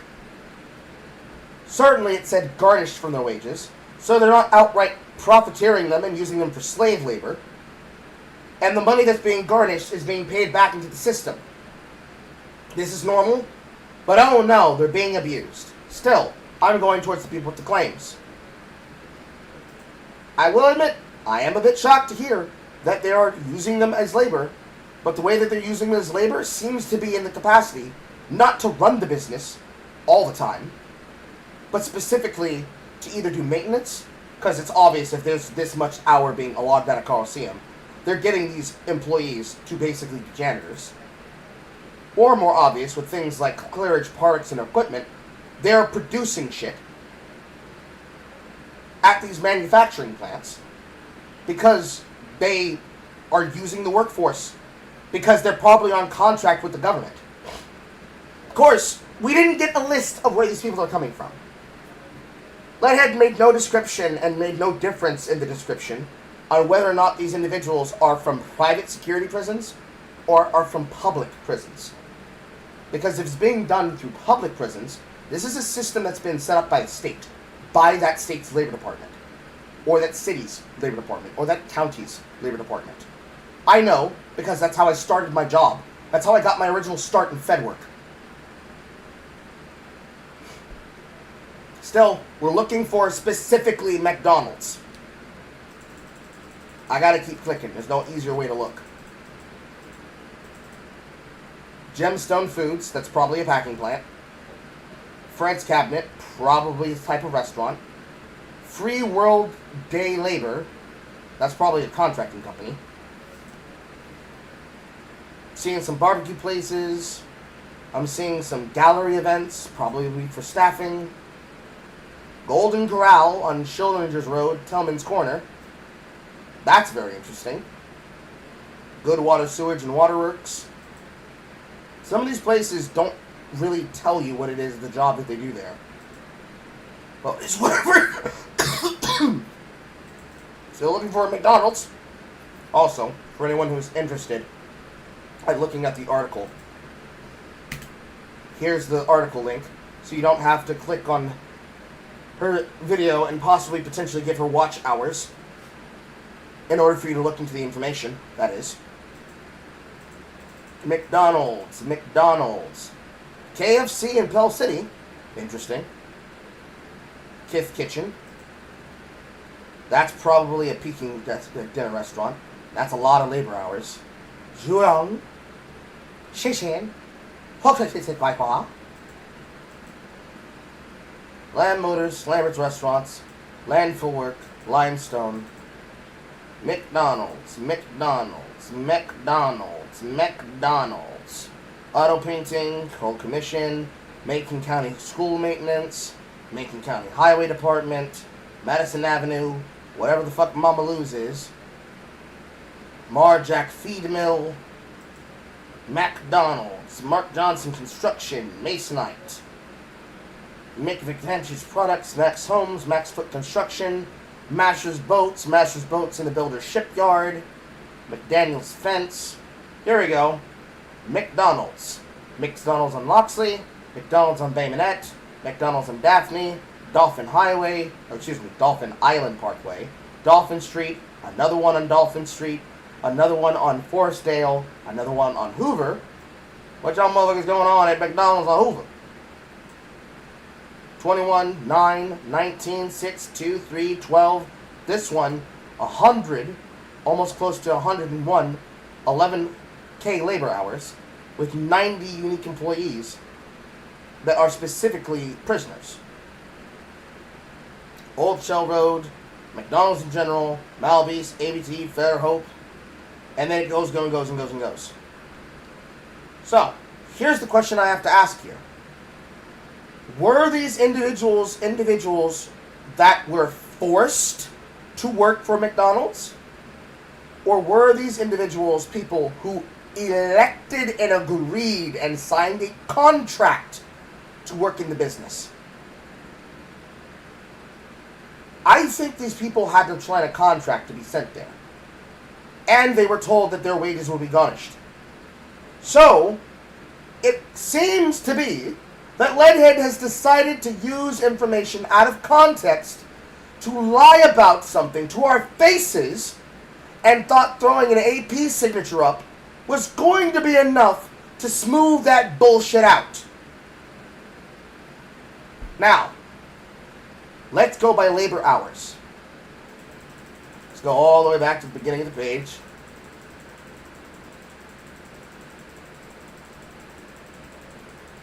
All the way back.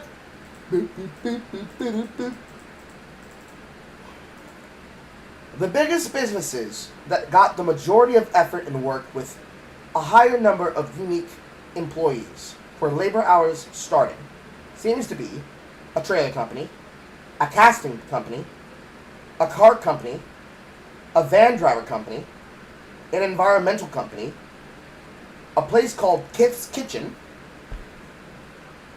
We're going to look that one up real quick. Kith's Kitchen. Kith's Kitchen is custom cabinetry. So, cabinet maker. Put this away aside. Masonite. Kith Furniture Bear Creek. So, the carpentry company and probably the carpentry and furniture store, a place called Juyong,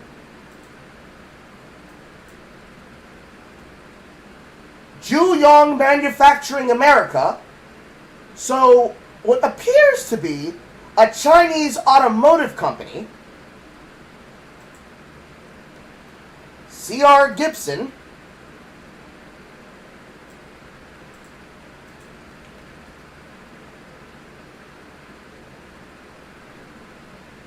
appears that if it's what I think it is, and it's the actual C.R. Gibson, it is a company that makes stationwear that is a part of the parent organization of CSS Industries. And CSS Industries is a showroom company with headquarters in Plymouth Meeting, Pennsylvania, that appears to be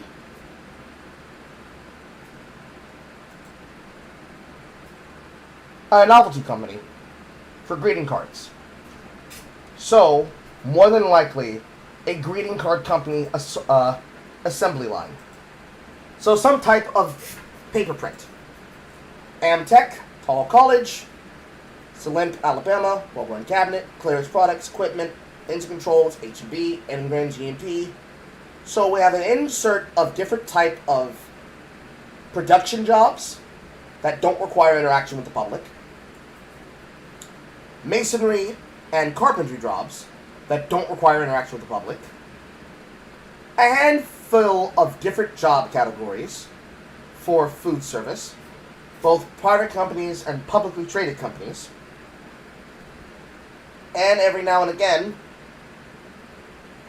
jobs centered inside of the governmental and gubernatorial offices and departments, and seemingly in the position of maintenance. I'm going to say that that's probably normal, based on how it had already been done, and their recent changeover about how they handle these jobs, as has been the case for my city since, I want to say this beginning of the year, no longer uses this type of labor. So Leadhead is making an argument based on something that is no longer happening, more than likely. Unless they make an update and they say that this is still happening, in which case, we're dirt in my mouth. But they're not using slave labor, because you tried to compare them to slaves. Alright. Let's get the run back.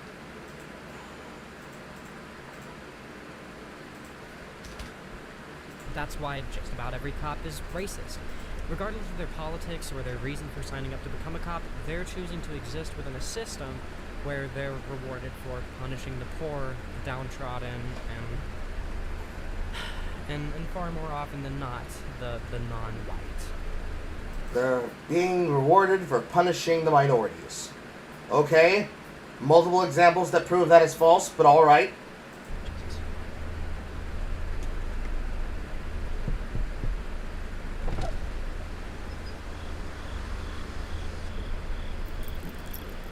Let me grab my card again. The third directive of the police is to serve as their own PR. So no, this is a fake. She's not being pulled over. No. This is Leadhead doing a bit. So you're lecturing people about how prisoners who more than likely signed up for a program to help them work off hours are being compared to slave labor in various fields of business, while using the affectations of being pulled over to be topical. Yeah, this does not have the effect that you think it does. This does not have the effects or the optics that you think it does. Also, how very cute of you to do the puppy girl appearance, staring up doe-eyed off camera at the Vision of Power, who just whips out the cuffs before they have even fucking asked for license and registration.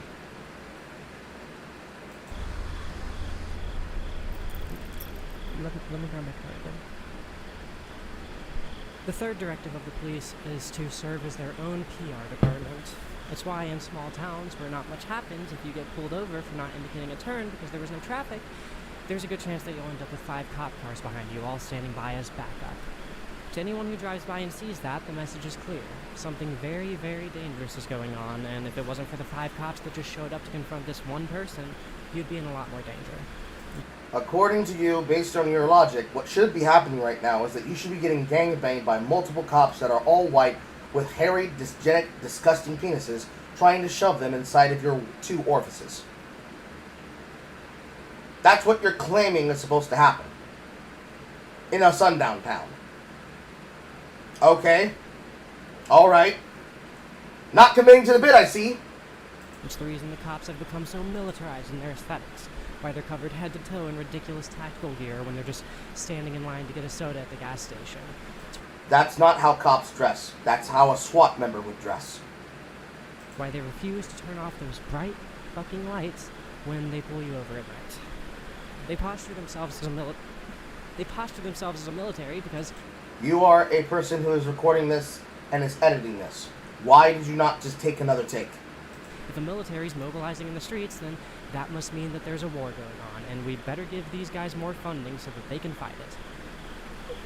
In reality, there is no war going on. All those bright lights and flashy guns are just there to make white people that little bit more afraid of non-white people. Because we Excuse me? to themselves as a military, because if the military's mobilizing in the streets, then that must mean that there's a war going on, and we'd better give these guys more funding so that they can fight it. In reality, there is no war going on. All those bright lights and flashy guns are just there to make white people that little bit more afraid of non-white people. She did the inverse, chat. She did the inverse.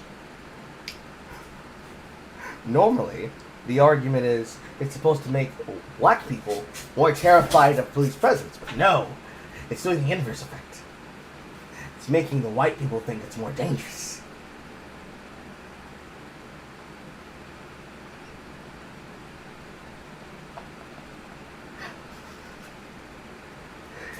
It hurts. It's actually hurting my hole. It's such a deep belly laugh combined with just frustration that it is actually hurting my butt. Oh my god.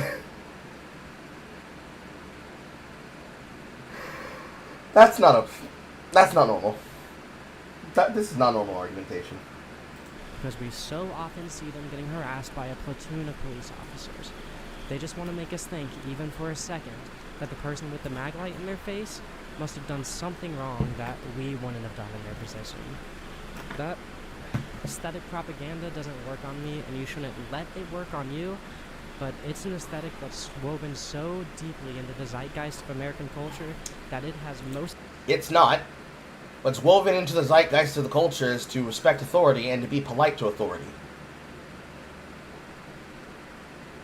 You could have said that from the position of people who were a part of a much different zeitgeist, but no. The zeitgeist of the culture has taught people to respect power, but also put power at arm's length.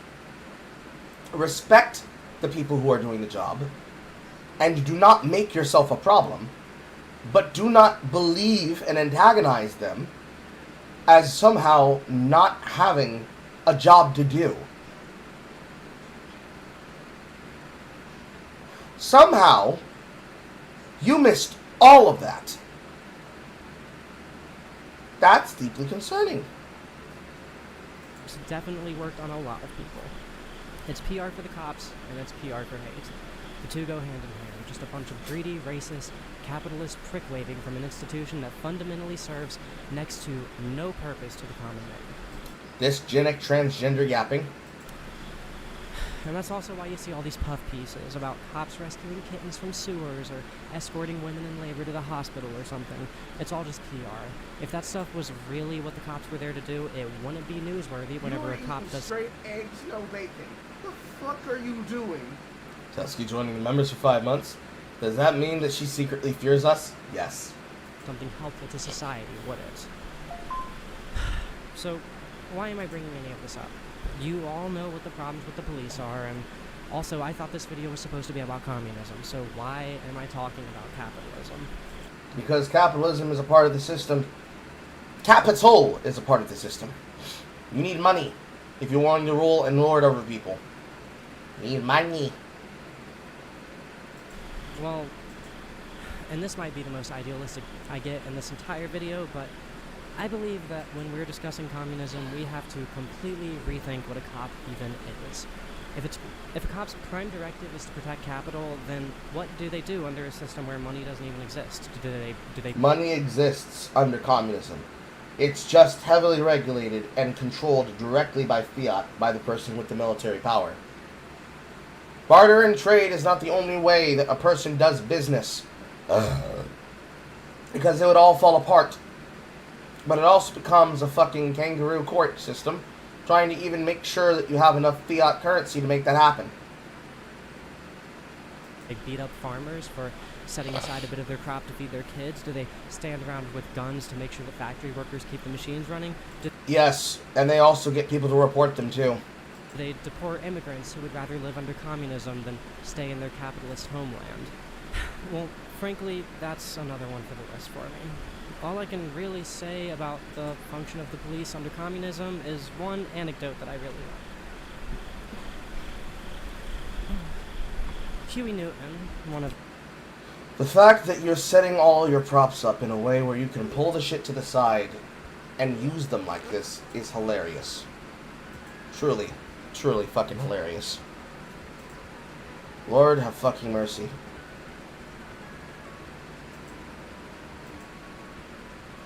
She's beginning to get on my nerves to the point that I'm about to start rolling my eyes at her as I play Ballionaire.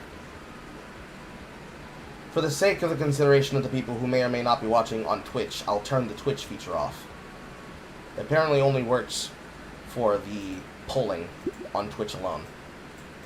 Well, I might as well not even.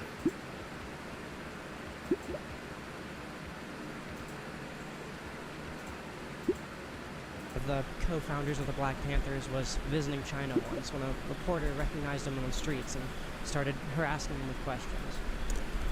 When a cop approached, Newton was unsurprisingly scared. As a black foreign man, he thought he would be seen as the instigator of the conflict.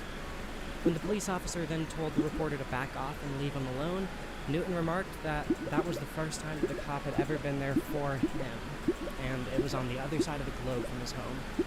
He went on to say that during his visit to China, he felt absolutely free for the first time in his life. Free amongst his fellow human beings. Okay. What is the importance of you telling us this? Like, get to the point.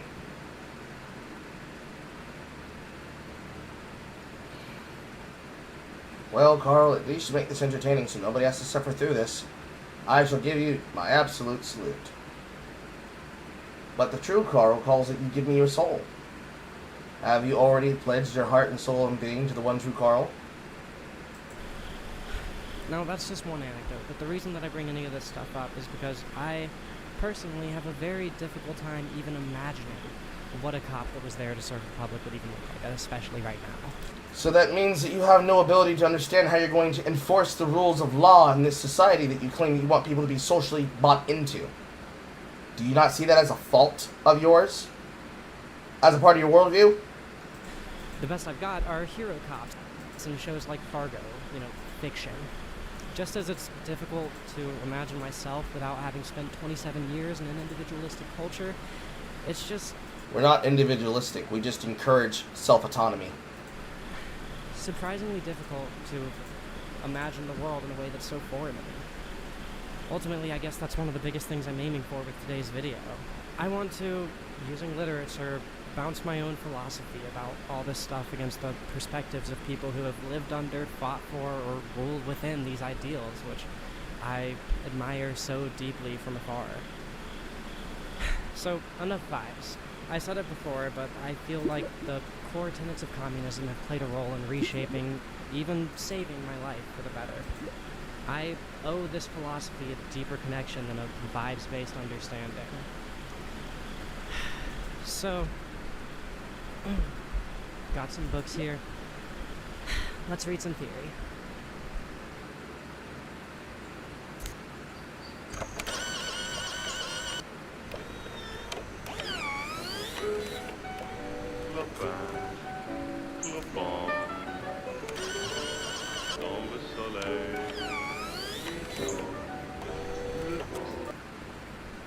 Consider that we are looking at a person who likes to smoke cigarettes, actively making cigarettes with a fancy machine instead of rolling her own shit. Where'd you get the money for that?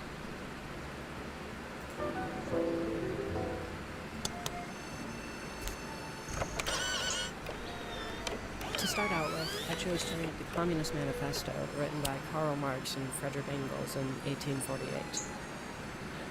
After joining a secret revolutionary society, the Bund der Gerechten, or League of the Just, their critical communist theory convinced the League to allow Marx and Engels to write a manifesto for the League's goals and ideals, so as to modernize the movement. For now, that's enough historical context. As I wrote these words, I had just finished reading the Communist Manifesto, and it blew me away. It's always been difficult for me to take much interest in anything that's happened past, let's say, the 1920s. Past a certain point, it just becomes difficult for me to see how humanity's history has affected the modern world that we all live in a way that is ultimately just a failure of my character. It's really hard for me to imagine anything written in the 18th century having any value to offer me whatsoever. This manifesto might have just changed that. There are sections in this thing that just feel like paragraph after paragraph of extremely well-constructed analysis of the world that we all live in today. Things that would be insightful to say in 2025, all written 177 years ago. It was a short and sweet read. I read the foreword yesterday, which provided a bit of historical context to the manifesto, and read the manifesto itself in no more than a single morning. Of course, I'm going to go into more detail before we move on to our next piece of literature, but let me start this out by saying that the Communist Manifesto captures the compassionate hearts and fiery spirit of communism absolutely beautifully. It took me, someone whose perspective is so incredibly bound to my time and place in the world, and made me feel solidarity with people who existed almost 200 years before me. Those people don't care about you and they would have murdered you on the fucking spot. Don't be retarded. It was a beautiful experience. So, what is this thing all about? Because it's much more than just describing what communism is. The Communist Manifesto is a response to the Industrial Revolution and the overthrowing of feudal governments, kings and queens, by the bourgeois class. Essentially, it's about the trajectory that the world began upon when private business owners had developed the industrial means to take the old monarchs out of power. The only critique of this industrial revolution that we hear about in school is the ecological impact of burning coal. But as the manifesto demonstrates, it goes so much deeper than that. The rise of industrial machinery homogenized labor, whereas before, and in regions that were yet untouched by the factory, tradesmen with highly specific skills, craftsmen, tailors, stuff like that, were divided by the differences in their trades. In a post-industrial society where machines were such a vital part of production, the vast majority of jobs became homogenized. Suddenly, somebody who worked as a tailor and somebody else who worked in metallurgy had much more in common with each other because both of those jobs suddenly primarily consisted of operating machinery. This finally made it clear to me what the difference between a worker and a proletariat is. The proletariat... On-screen definition given. Proletariat, a person working a job which has been homogenized through industrialization or can otherwise be easily replaced by management, i.e., line cooks, nurses, assembly line workers, clerks, janitors, and so on. So, keep in mind, in this system that you are currently describing, you are literally describing these members of the report from the AP that demonstrated that they were employing men and women from prison systems to do jobs. So that would be a case of the proletariat. Not just the people that are inside of society that are law-abiding citizens, but every single person in society who is able to do work. It is a worker whose job has been homogenized by industrialization. Their job requires much less skill and training than it used to, and is so similar to every other job now that the proletariat's value in their community has lost all distinction from the value of any other proletariat. Whereas before, every subjugated person, that is to say everyone who wasn't rich, each lived under separate modes of subjugation, the rise of industry created a proletariat class, one which was unified in their oppression in a way that never could have happened in a pre-industrial world. Now's a good time for me to interject by saying that any time that I'm using communist jargon, like bourgeois or proletariat, I'll be flashing the definition on screen. You can also check the description for a list of definitions if you lose track of what I'm talking about at any point in this video. So, with this new productivity and this new post-feudal notion of free trade, the bourgeois class of business and property owners no longer needed to worry about adapting their mode of control to suit different cultures around the world, like feudal monarchs would have had to. Anywhere on the planet could be colonized, and all you would really need to do is open a few factories and offer some trades. And with extremely little training relative to what came before, you had a fresh new batch of workers, proletariats, to run your machines for you. Cultures worldwide were becoming homogenized so thoroughly under the universal language of factory work. Naturally, this endless need for expansion on the part of the bourgeoisie led to an incredible abundance of the things people needed to live. In a world where there is so much production that anybody can, in theory, go to a store and buy food or medicine or clothing or anything else, suddenly allocating those resources becomes a job in and of itself. Because it's always been a job. That's a part of the labor that comes with infrastructure. Are you retarded? It seems you're retarded. Logistics becomes a job. The bourgeois class ensured its own survival by creating such a surplus of provisions that ownership of those provisions became an important societal role in and of itself. And at the end of the day, that was the role that the bourgeois served to society. They managed all the resources that the proletariat created for them, and used their control over their resources to both feed the proletariat and ensure that all of society would operate under their roles, the role of capital. The obvious implication here is that the bourgeois class is parasitic and is opportunistically grabbing power by taking for themselves a role that should be filled by the government. I bet you forgot that I was talking about the 1800s there for a second. And that's what I mean when I say that this manifesto is incredibly apt. In the world of 2025, which is so thoroughly structured around computers and machines, working at a burger restaurant is incredibly similar to working at a retail store, and that's incredibly similar to being a receptionist at a doctor's office, and that's incredibly similar to being an Amazon driver. But they're not, though. They're different skills and they're different jobs that require different talents. Vast majority of jobs now consist so heavily of just operating a single station and inputting information into a machine of some kind. Data entry. Sometimes you tell the machine what to do, other times the machine tells you what to do, but human experience has been so thoroughly homogenized under the rule of capital and our subservience to its devices and its machines.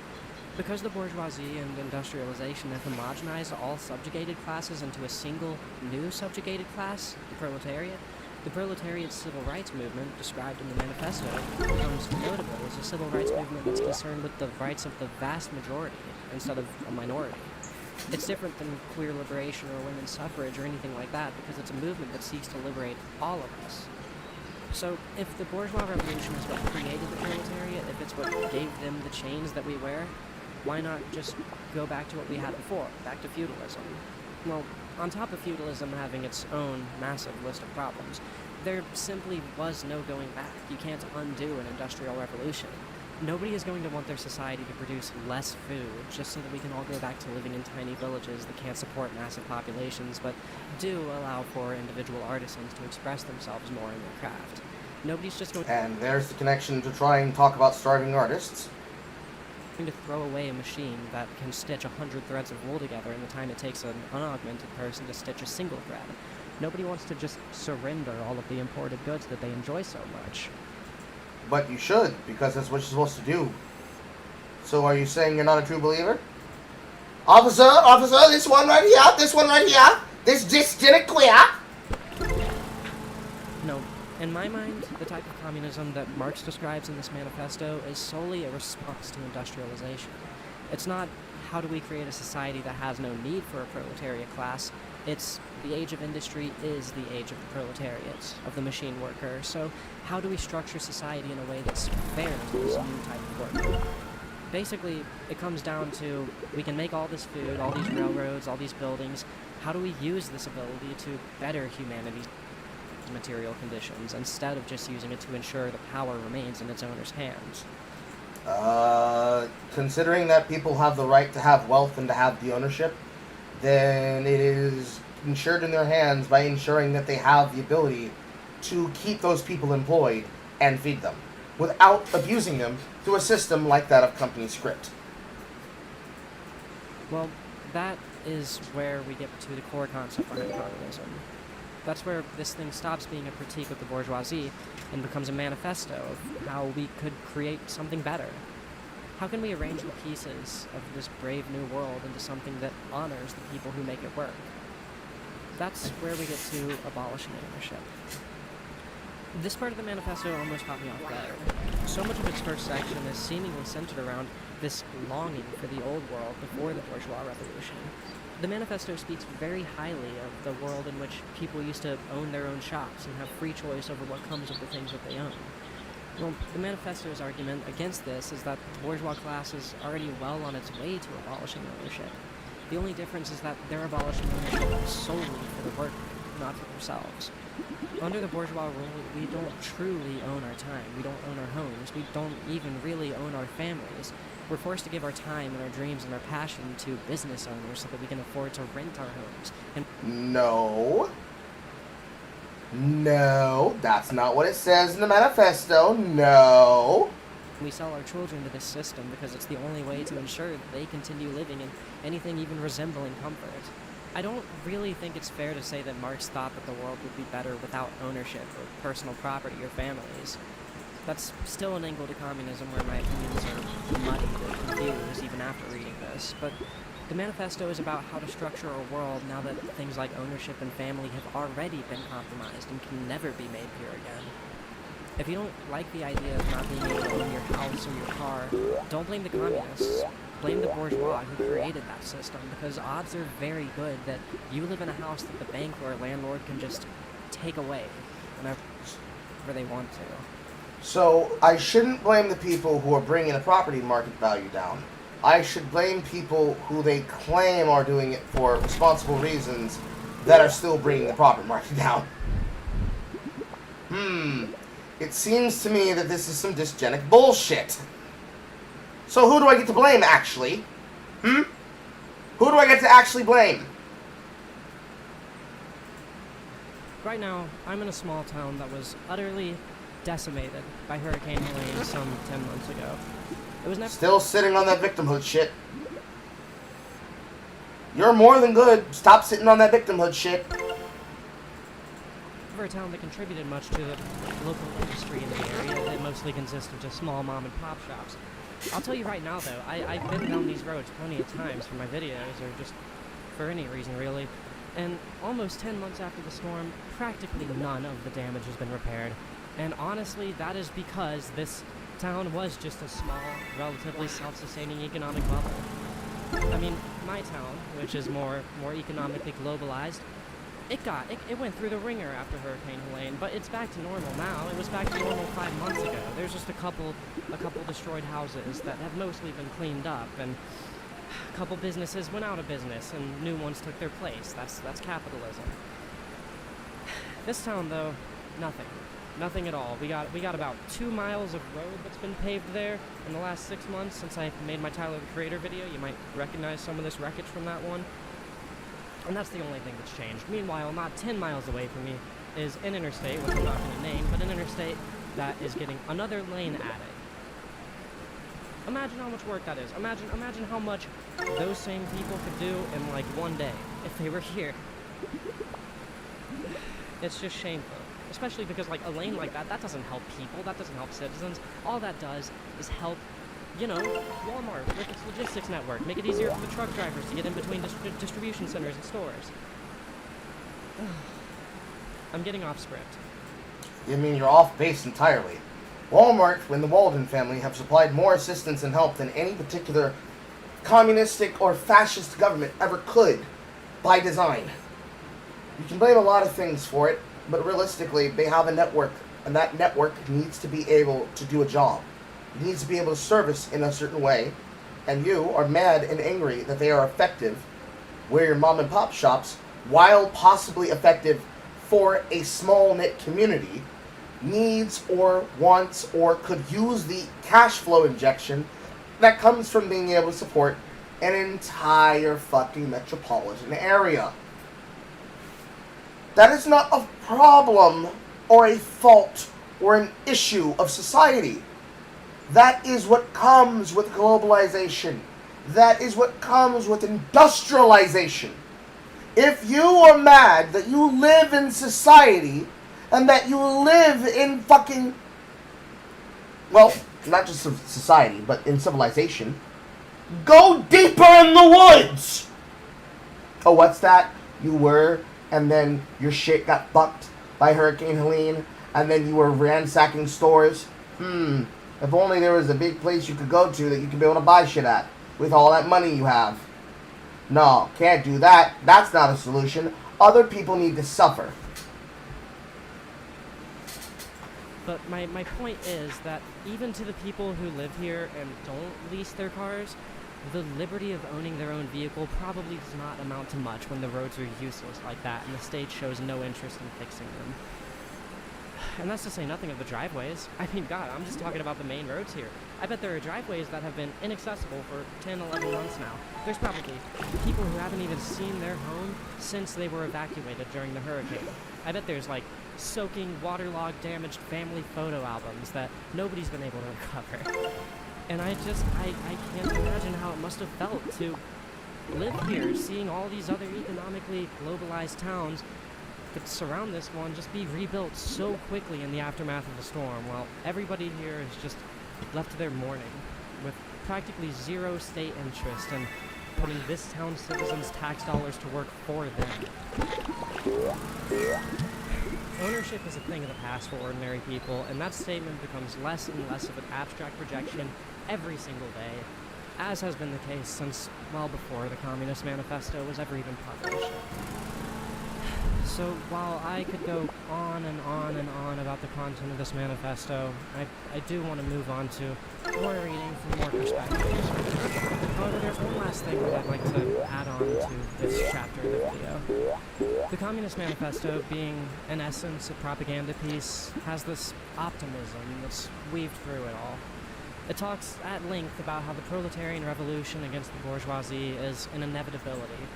The bourgeoisie ensured that all of its subjects would be living through such similar subjugation all over the world, and in doing so, the manifesto says that they've ensured their own downfall by unifying the masses all over the world through the creation of the proletariat class.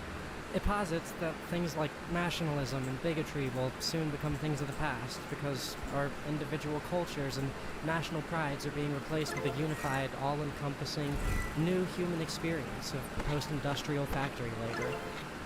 And to be honest, it kind of makes sense. It's a pretty reasonable prediction, but... It's not, but okay. What I think that Marx failed to predict is that the bourgeoisie would do everything in its power to protect itself, including doing all that it can to disguise the fact that all normal humans living under capitalism are having that shared experience. Since the time of the manifesto's publication, the bourgeoisie has taken control of the media, and they've used... No. The bourgeoisie was always in control of the media. Because the same people that are sending people to do these jobs are the same ones that employ them. Use that control to tell us that Chinese factories are unsafe and unethical, a claim which grows increasingly antiquated with each year. They tell us that South and Central American economies are dominated by drug cartels and that Palestinians hate Americans. They tell us that African villages couldn't possibly survive without white apartheid exploitation. They tell us that there's always a worse job that we could end up working if we don't protect the status quo. They've spent every ounce of their media resources convincing the proletariat, this unified class of workers in an ever-increasingly homogenized ecosystem of employment, that there is no homogenization. They tell the white proletariat that they aren't sharing in the oppression of the black proletariat, or the transgender proletariat, or the Chinese proletariat. They have convinced the workers of the world that there's no such thing as the proletariat. The bourgeoisie is the reason that we're all so racist and bigoted and unable to empathize with people who look and think differently than we do. No, stop blaming that on the proletariat. Stop blaming that on the bourgeoisie. Stop blaming that on fucking landowners and property owners.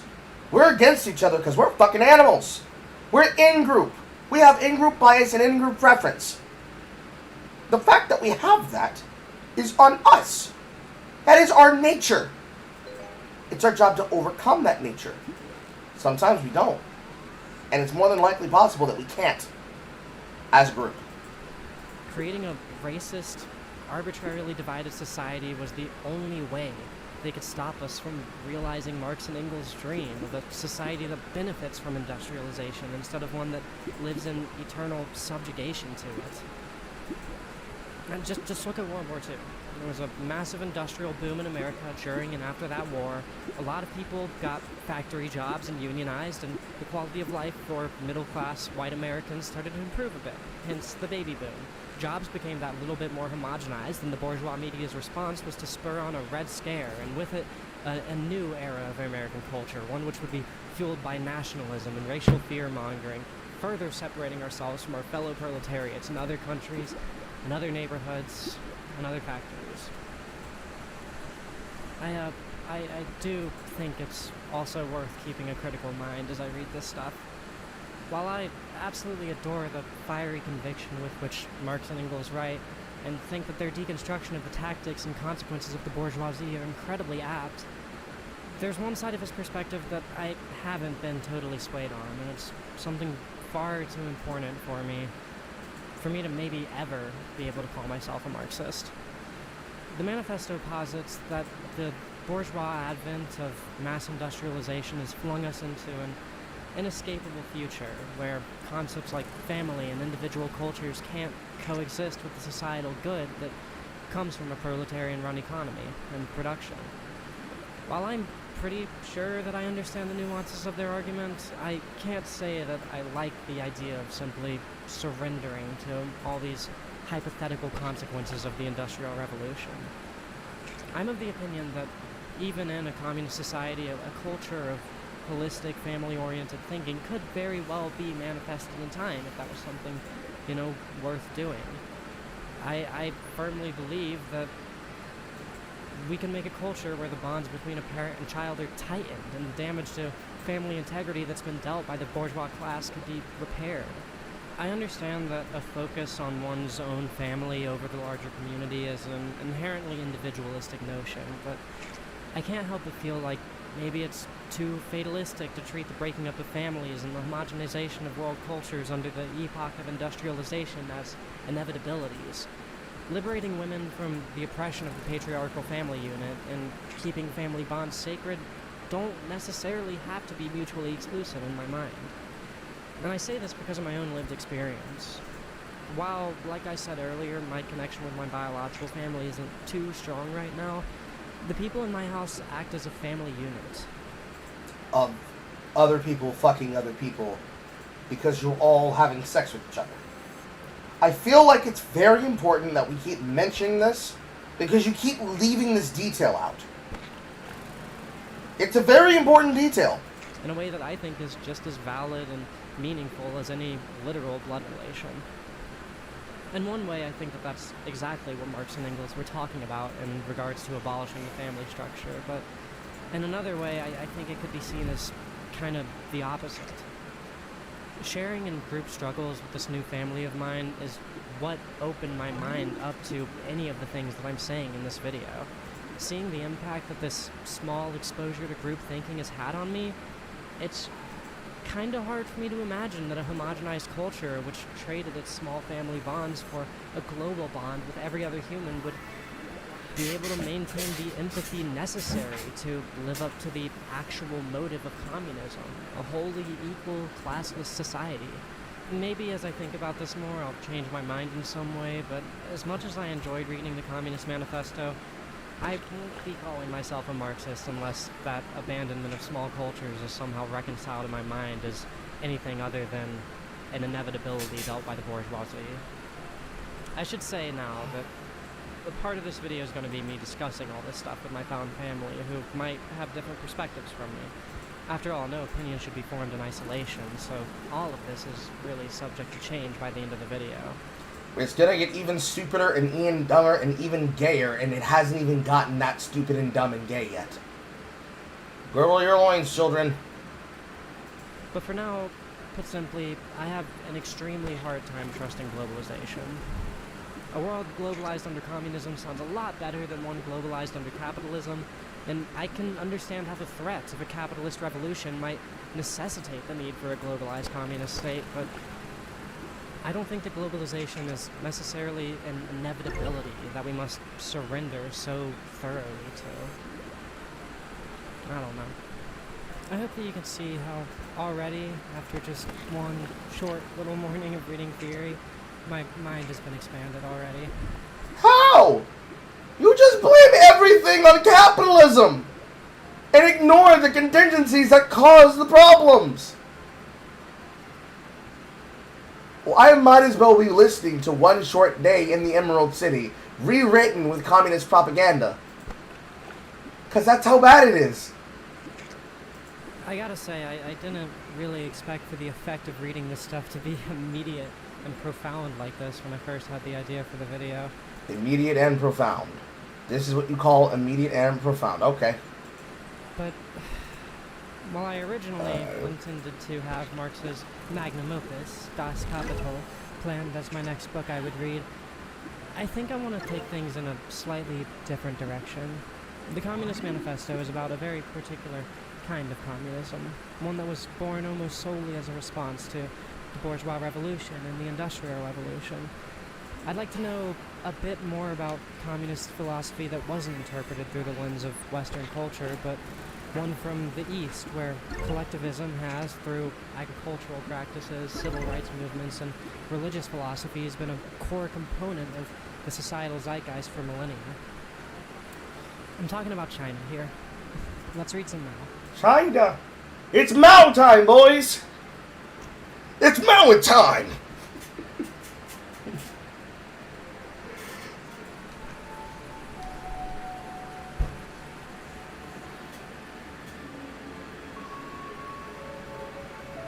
I've chosen to go with On Contradiction, an essay that Mao Zedong, founder of the People's Republic of China and chairman of the Chinese Communist Party, wrote in 1937 in the throes of revolution and Chinese war with Japan.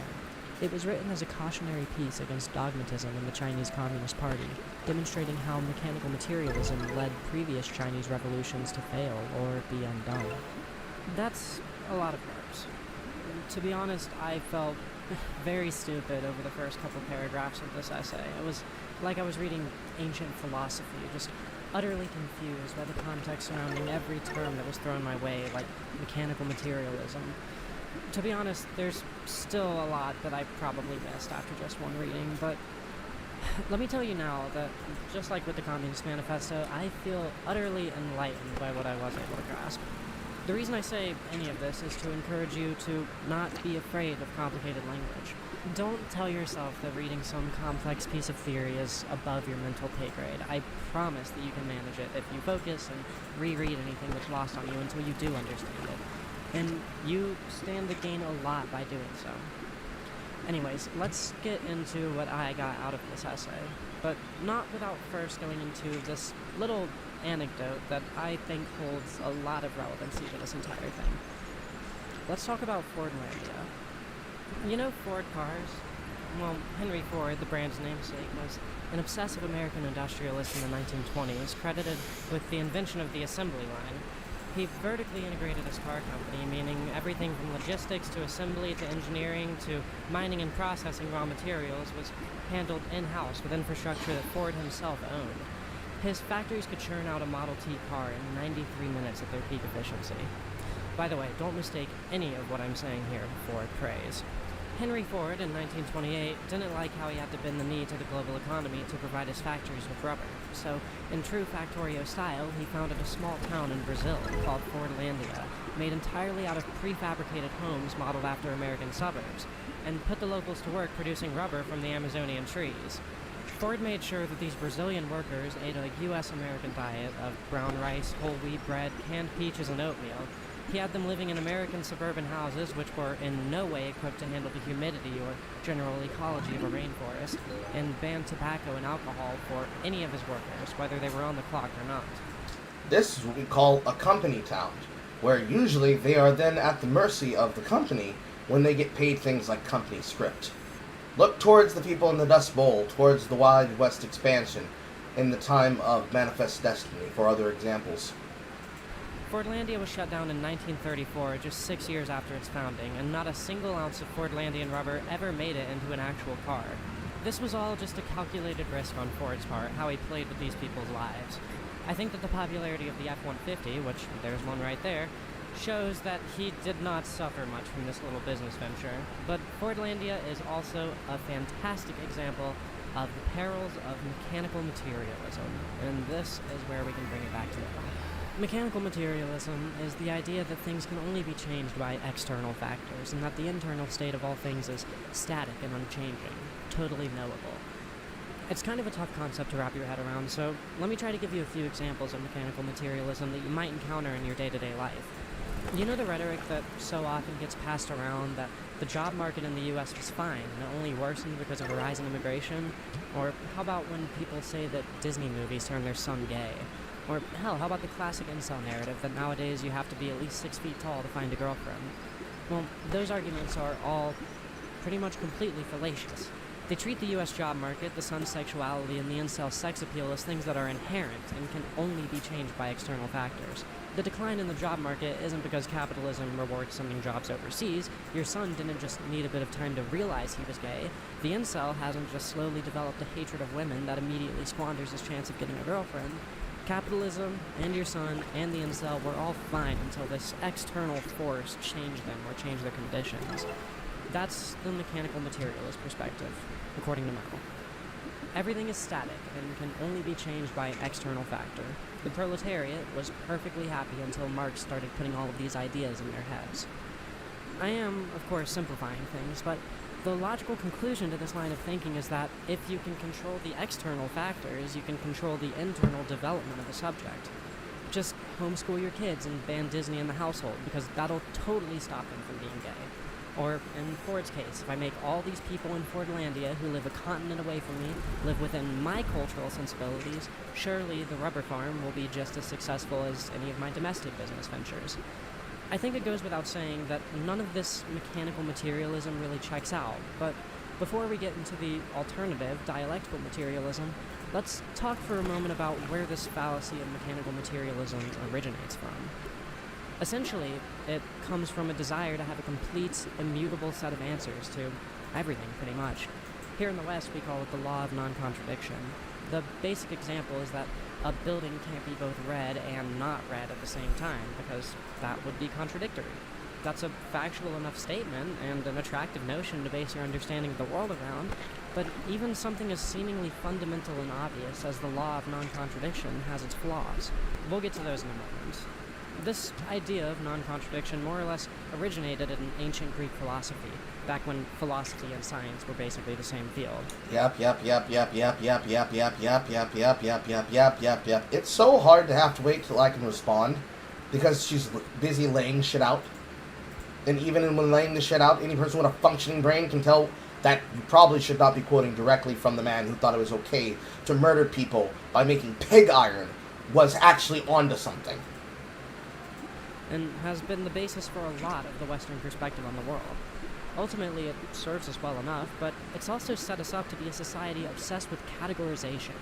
Weather is either good or bad, but never both. Immigration is either a good or a bad thing, but never both. Politicians are either right or left, but never both. This is why Kamala Harris is unironically being called a socialist by right-wing media, and why Jack Black thinks that Joe Biden is punk rock. Categorizations like these make vast, nuanced concepts easily digestible. The appeal is plain to see, frankly, but this obsession with non-contradictory categorization is the conduit through which capitalism turns into imperialism, as we see demonstrated by Fordlandia. The same general idea applies to every non-American McDonald's or Walmart. In a capitalist government, these corporate billboards serve the exact same function as a flag, planted in the middle of a foreign country. So that's the Western perspective, stating that contradiction is impossible, and the myriad philosophical fallacies that stem from this basis for thought. But I'm in the middle of a video about communism, and this Sprite tastes delicious. So let's talk about Mao's perspective on dialectical materialism, the study of the contradiction within all things. So this is where things start to get a little bit more abstract for me. Mao describes all things as having contradictions within them. A trash can is hopefully the dirtiest part of your house, but it's also the thing that enables you to keep your house clean. Beautiful flowers can just as easily be seen as weeds depending on the context. happiness can't exist without sadness, peace can't exist without war. The bourgeoisie led a progressive revolution, but were bound to become reactionary once in power. Mao argues that this isn't because the bourgeoisie changed, but because the bourgeoisie has always had the traits of both the oppressor and the oppressed within it. It's starting to come together, but like I said, it still feels a little bit abstract. Let's see if we can apply this to some more specific scenarios and see if this dialectical materialism can be useful in everyday life. Anyone who's been following me over the last year or so will know that found family has become a big focal point in my life. Yo, no kidding. A certain person, Rachel, as I aliased her in my previous video, was pretty much a member of this found family. I'm not gonna get into it again, but she was an incredibly abusive person. So now we're on the point where we're lying about the person and what they supposedly did to you that was so unfair. That's what an innocent person does. They victimize everyone around them that is responsible for basically giving you more opportunities to make money off of them. How nice of you. How nice of you, Leadhead. My dogmatic devotion to the idea of family being able to work through anything was blinding me to the fact that letting her continue to walk all over myself and the people that I love was hurting all of us. In my mind, she was family, and we were stuck with her, and that was a blessing. In a notion that I now see was nothing but mechanical materialism, I thought that I could change who she was by changing her circumstances, giving her forgiveness, and trusting her to do the right thing, and making sure that she had all the same social resources that have helped me to grow so much over the last few years. Except that you're all the same kind of person, and they were never going to grow like that because you actively put them in a position of being able to justify being helpless by not doing their goddamn job. You caused that. You directly caused that. And you caused it to happen in a way where you are blaming the systems instead of blaming yourself. You are directly responsible for ruining that individual. And you're still blaming something other than you. It is impressive. I thought, well, family's good, and she's family, so it must be some external factor that's making her act so violently and dishonestly. Mechanical materialism, the law of non-contradiction, says that I could have changed who she was by changing her environment. But you weren't going to do that because you can't make a person like that change. They have no desire to change. And by trying to fund their lifestyle choice, you're only ensuring that they don't change or grow. Which is the same thing people have done to you. Which in and of itself is an irony. Dialectical materialism, or the study of contradiction, makes it clear to me that though she is family, keeping her in the family could actually be making us less of a family. See, dialectical materialism isn't just about understanding the contradictions within things, it's about using that understanding to address those contradictions. It's about understanding how my contradictions are responsible for the contradictions, but making them a better contradiction that I can then weaponize to completely remove blame from myself. Got it. I had to treat them like this so that I could be able to justify getting money.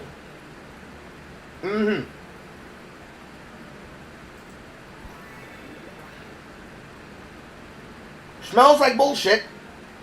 Now, all connections between her and us have been severed, and frankly, we're all living much happier lives because of it. There's this inherent discomfort that comes from acknowledging the negative, contradictory side of things that are supposed to be positive, but according to Mao, doing so it's completely necessary, not only to the scientific method, but just to any sort of decision making. It seems obvious, right? You need to make a decision, so you weigh the pros and cons, but it goes so much deeper than that. The happiness that I have now is the result of so much sadness that I've willingly put myself through.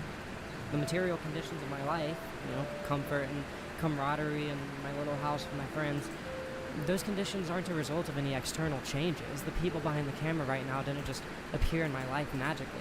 No, I changed on my own into somebody who deserves all the love that I'm surrounded with. And that change was only possible because I understood that just as there's a caring and compassionate friend inside of me, there's an equally plausible timeline where I'm a lying, self-interested scumbag. That's the timeline we're living in, you asshole! Stop lying! The capacity for both of those things has always existed inside of me, and it's only by constantly reminding myself of that fact that I was able to build these pro-social habits that make these people love me.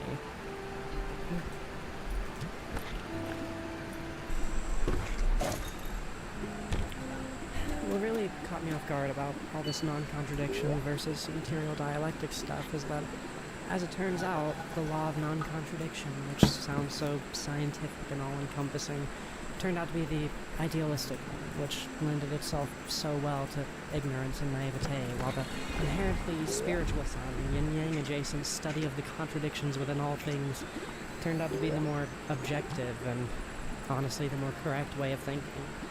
As an atheist, I really was not expecting to be so thoroughly grabbed by these ideas, which are in such deep harmony with Eastern spirituality. Contrast this with Christianity, which is so heavily focused on the adversarial relationship between good and evil. There are unambiguously evil things that you can do according to Christian dogma, and cutting out all negativity of your personality is more or less the objective of practicing Christianity, because that's how you get into heaven. Nobody ever told me growing up that God and the devil needed each other or were two sides of the same coin.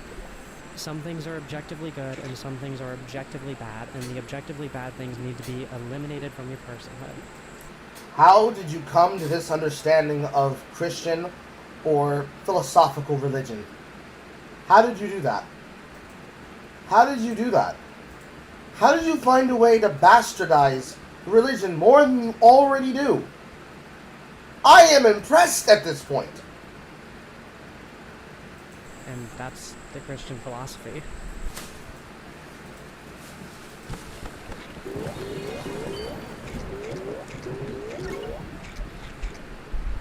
What's really interesting about this distinction to me is that under Christianity, this religion that's so focused on non-contradiction, eventually people started disagreeing with some of the sins, and the Protestant movement started encouraging everybody to read the Bible for themselves. And Western individualism really started getting a foothold culturally then.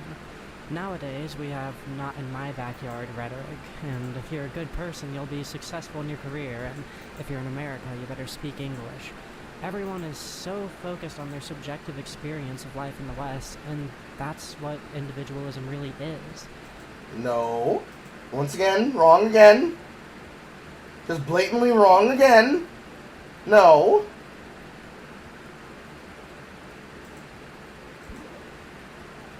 Individualism is focusing on your subjective view of how your life is supposed to be, and collectivism is focusing on how you objectively factor into the greater nuances of the world.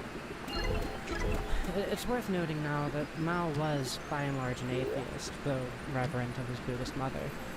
I just think it's kind of interesting to link these different cultural sensibilities, collectivism versus individualism, dialectical materialism versus mechanical materialism, to the dominant spiritual philosophies of these different regions. Of course, this is in and of itself kind of a slippery slope to racist rhetoric. Ascribing one person's entire being to the culture they grew up within would be fallacious, racist, just classic mechanical materialism. No, it wouldn't be racism because race has nothing to do with it. It would be based on their material condition. The materialism would come from a place of understanding or non-understanding what is causing them to then think that way. Why do you keep using words wrong?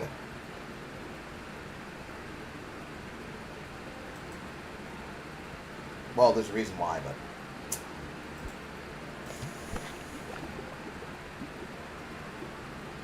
But to say that the two aren't related in any way would also be fallacious.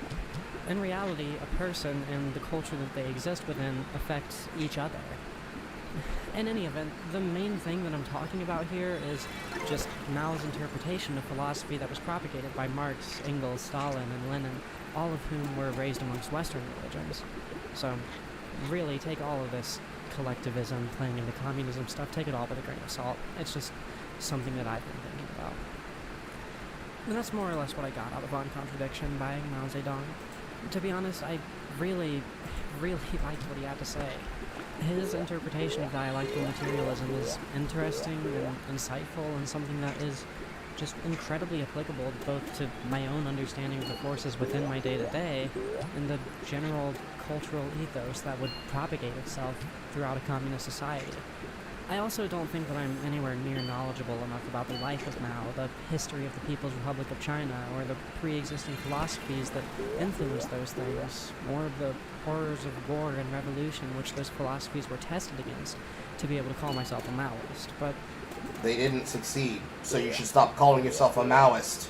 I'm going to be reading a lot more about these ideas in this period in history once I'm finished with this video.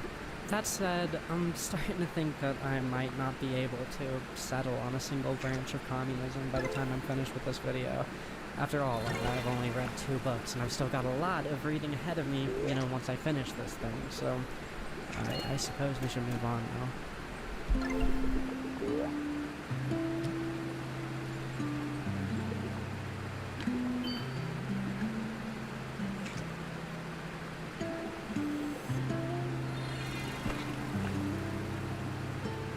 The game has been looping without my input for the entirety of this drop chat.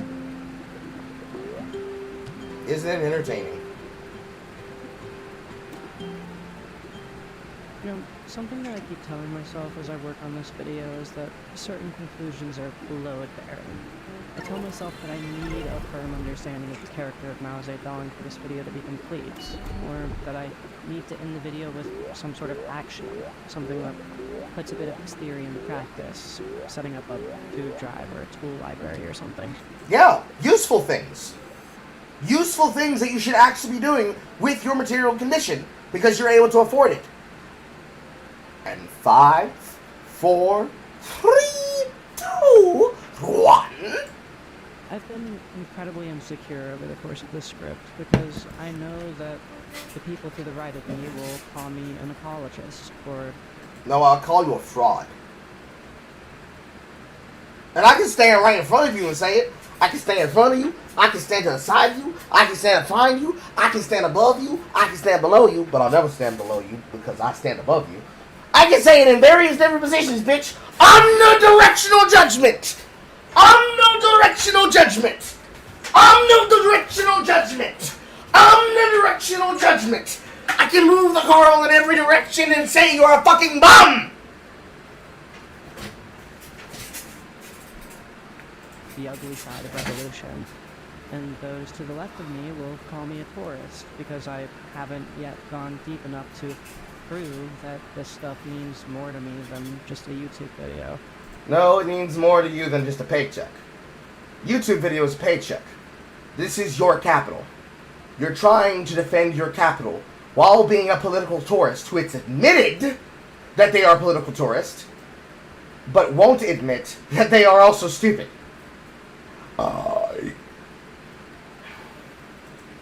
I keep telling myself that if I'm going to go through the effort of making and publishing this undoubtedly controversial video and push through all of that self-doubt, I better have the be-all, end-all, perfect video about communism. And to be honest, that's non-dialectical of me. If the entire point of this video is to motivate you all three, why would I be trying to make a video that individually answers each and every question that my audience might have? Like I said in the beginning, I want you to leave this video with questions about yourself, not answers about me. Moreover, me seeking to make the perfect, most complete communism video has given me, in some subtle way, a transactional relationship with this literature. In general, I've got a bit of a problem where I'm obsessed with optimizing every avenue of my life. Just look at that cigarette machine that I was using earlier. In other words, I think I need some time for this stuff to stew in me a little bit. You need more time for it to stew? More time for it to stew. Why would you need more time for it to stew? Haven't you had enough time? Haven't you had enough time to do praxis?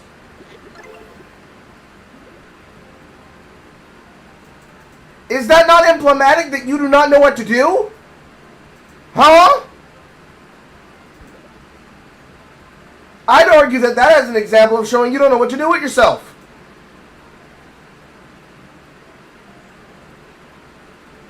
But hey, what do I know? I'm just some dumb chud. Pain, pain, pain, pain, pain, pain, pain. Exorbitant pain, chat. Pain!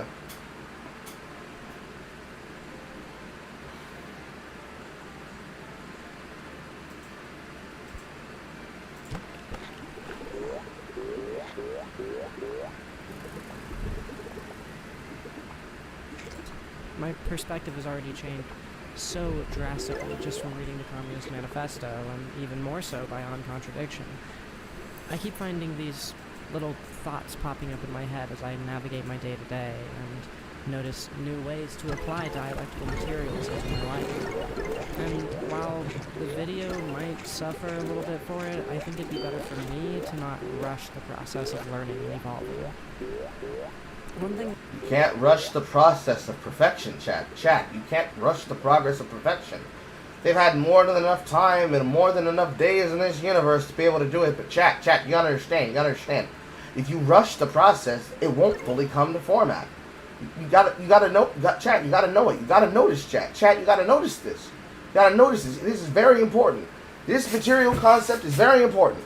If we don't understand this material concept, she will die. Give her money immediately. What I said before reading any of this stuff that I wholeheartedly agree with still is that communism is not a destination, but a direction. I've got a lot of literature that I'm planning on reading. Dialectical and historical materialism, the motorcycle diaries, Otravez, On Practice, Das Kapital, What is to be Done, and the origin of family, private property in the States, and plenty of others. For the purposes of this video, though, I think I'm done for the day. I don't need to answer the question of, is imperialism inevitable, or is there a... Actually, you do, because you're a communist. You need to answer the question, because if you can't answer the question, you don't have a right to ever ask for money. Because that's half the reason people are giving you money. They think that they can solve problems by giving cash through you.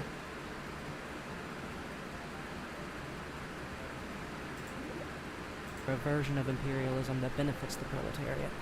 No, for this video, there's only one question left that I really need to answer.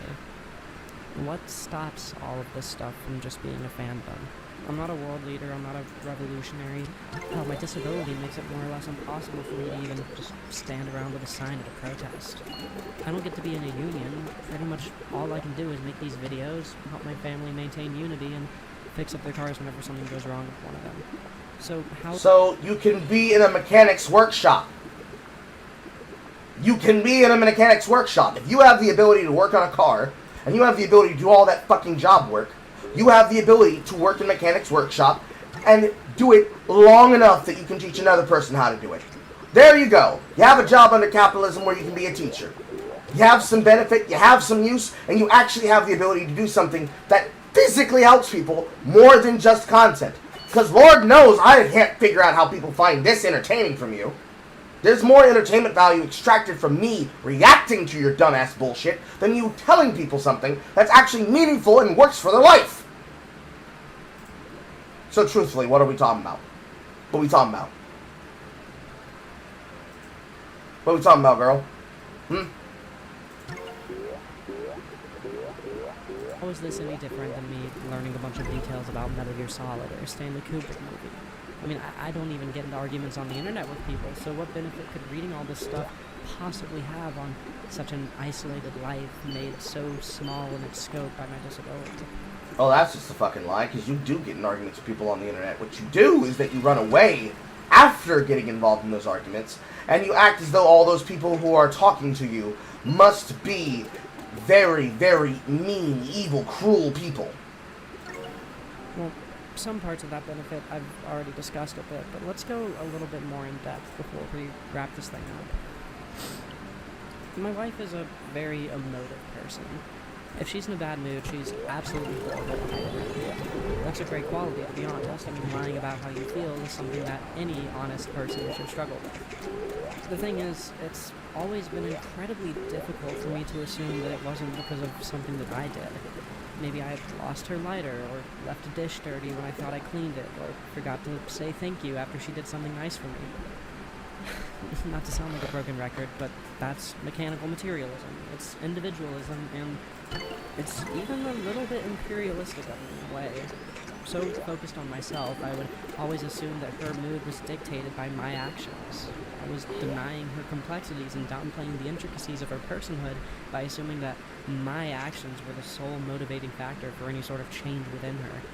I was too self-centered to see that a lot of the time, her mood is an expression of the contradictions that exist within her, just as my mood is an expression of my own contradictions. Of course, I've always done everything I could to be fair and equitable, but I could never really see a way to resolve that little nagging issue that would come up between us before I read On Contradiction. Now, when she's in a bad mood, I make sure she's comfortable, quickly ask, hey, was there something I did, just to give her the opportunity to open up in case I did make a mistake. And then, rather than try to convince her that her problems aren't as significant as they feel, I just simply comfort her. It's not my job to fix her bad moods. No matter how close we get, I will always be an external force on her. It sounds dumb, and this really is just a tiny little thing, but reading that Mao essay genuinely taught me how to treat my wife a little bit better. And Terrifying concept. They didn't learn how to talk to another human being and how to treat another human being until they had to read the Communist Manifesto, or read the writings of Pol Pot, or read the writings of Mao Zedong, or fucking any goddamn person who belongs to one of the bad ideologies. Bad ideologies, air quote. We're learning, and we are terrifying ourselves at such a rapid pace, chat. how to not put so much pressure on myself to fix everyone else's problems. Because ultimately I can help, but I'm never going to be the solution to something that someone else is struggling with. Since I read these two pieces of literature, little moments like that are constantly happening for me. I feel like I have grown so much in just the past week. I feel like though I was already good for these people, through understanding the mechanics of the good that I do, I can now be even better for them. And it really is an amazing feeling. I'm getting better, I'm improving and growing in ways that might have taken me years longer had I not started reading communist theory. I'm not a world leader, I'm not a revolutionary, but that right there, that growth, that evolution is what makes this communism stuff more than just a fandom to me. Then, a whole other benefit to all of this is that I finally feel like I can hold my own in political conversations. You can't. Don't trick yourself. You can't.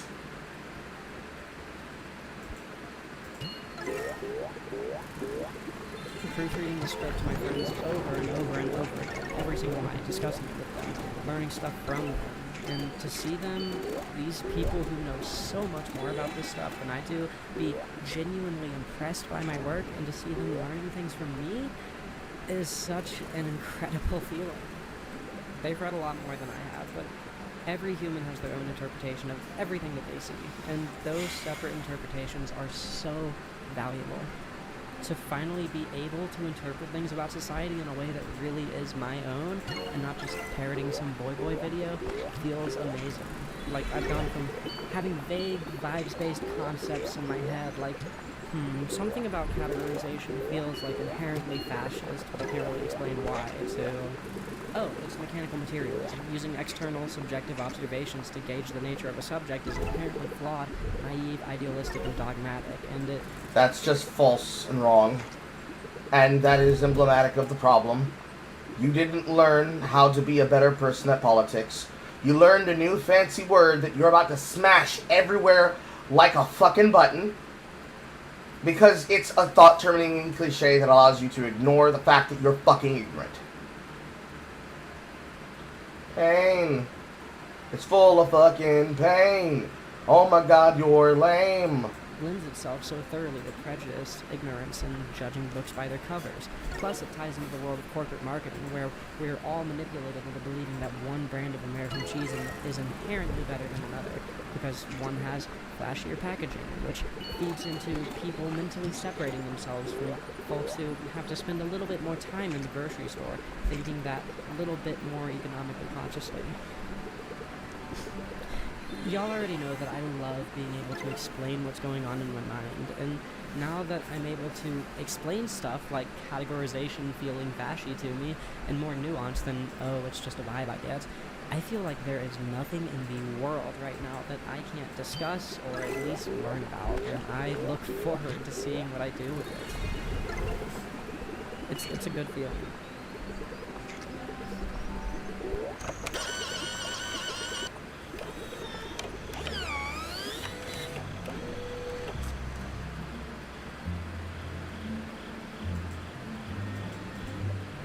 Let me make one more traditional appeal, though. Odds are good that many of you are here, subscribe to me because you love art.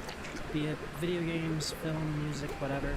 This channel started out as me analyzing a whole lot of art that I loved and showing you all how I was using art to improve myself. God, I really can't state this. Reading a bit of communist theory has made the art that I've always loved hit just so much harder. I mean, I cried my eyes out the other day watching Full Metal Jacket, even though I've seen it plenty of times. You know, just because now I have a better understanding of what the people of Vietnam were defending themselves against, and Yes, that's exactly what you should have taken away from it. watching how the U.S. government robbed Private Joker of his empathy and broke his mind just as he was on the cusp of developing a pro-social philosophy for himself. It broke. And it, Yes, that's exactly what happened inside of Full Metal Jacket. It was Private Joker who had his empathy broken. Not a system that could create people, or the kind of behavior at that time, in general hazing, that could fuck somebody like Private Pyle. No. Vincent D'Onofrio did not play a character to Masterclass.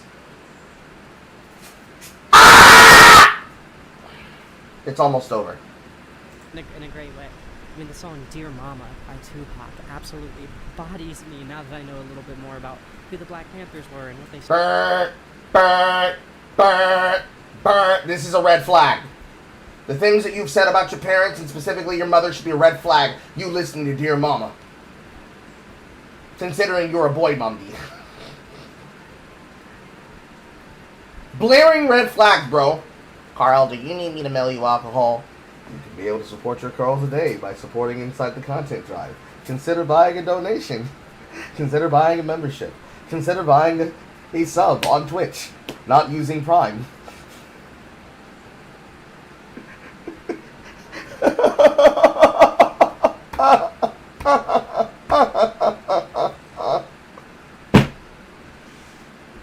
They're so stupid. She's so stupid. She's so solipsistic and stupid. stood for, and knowing that Tupac's mother was a Black Panther who nearly lost herself to the crack epidemic, and knowing a little bit more of the intricacies of how the crack epidemic started and the failures of the system that enabled it. I mean, Dear Mama has become one of the most soul-wrenching songs in the world for me.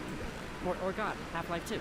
Now that I've spent a bit of time learning about how and why imperialism happens, the Combine are even more interesting to me as villains, and the humans are even more aspirational. The Big Lebowski is way funnier to me. Arrested Development has a whole new level of insanity attached to it now with all the Iraq stuff. Fargo's satirization of world philosophies is even more amusing and poignant. Bus Drivers albums are way more digestible. Even when I disagree with an artist's politics, I'm able to engage with their work in a whole new way. Y'all. She just said she's about to come for Tupac next, chat. She just said she's coming for Tupac next. Not even the gangster rap is safe! I already know that I like to dive deep on the art that I love. I felt like I could never feel anything about Half-Life 2 or Metal Gear or Bioshock or Disco Elysium or The Beginner's Guide or Tyler the Creator that I hadn't already felt before, but it's just like a whole new layer of appreciation that I can tack on to all this stuff. My relationship with the art that I love has grown in such a beautiful way. I've only read a couple pieces of theory so far, and I already feel like I can make entire new videos on like 90% of the things that I've ever covered on this channel if I really wanted to. I'm not gonna lie, I'm even considering making just a fun, small little side video called like Applying Marxist Theory to Half-Life 2. I've been so thoroughly enriched by this experience. Even if I'm gonna have to do a lot more reading to get all the info on all these things that I want to know about, this experiment has been an overwhelming success.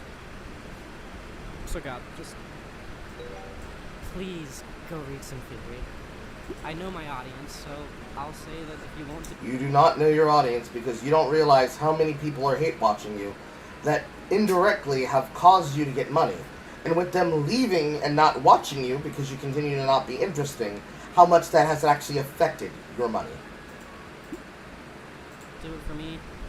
Do it for the art that you love. It just gets better. But above all else, just don't ever stop being curious, you know? Open the mental Great, institutions. Communist theory, like any type of art or really anything in the world, is only as good as the people that you share it with. No, it's only as good as the fucking philosophy in its end state. Open the mental institutions. Put Leadhead in one, please. For their own fucking good. So I'm gonna try to ditch my imposter syndrome a little bit and go learn some stuff from my friends. You have imposter syndrome because you lean too much on your friends. And you don't have the confidence to be yourself. Because you lean too much on your friends. Because you don't have the confidence to be yourself. Because you lean too much on your friends. Because you don't have the confidence to be yourself. Because you lean on your friends.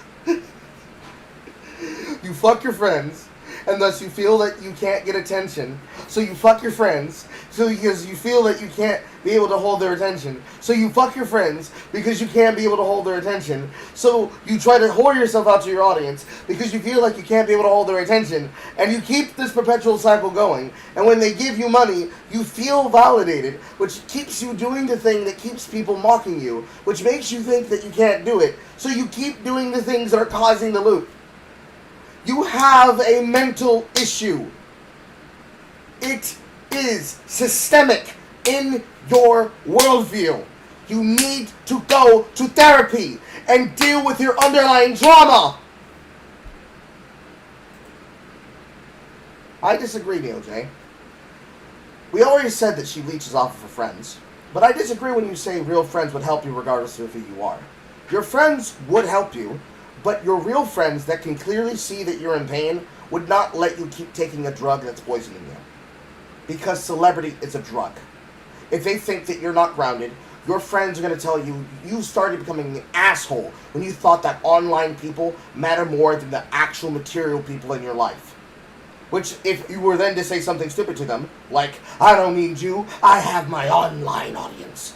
Your real friends will say, okay, let's see your online audience takes you to your doctor's appointment.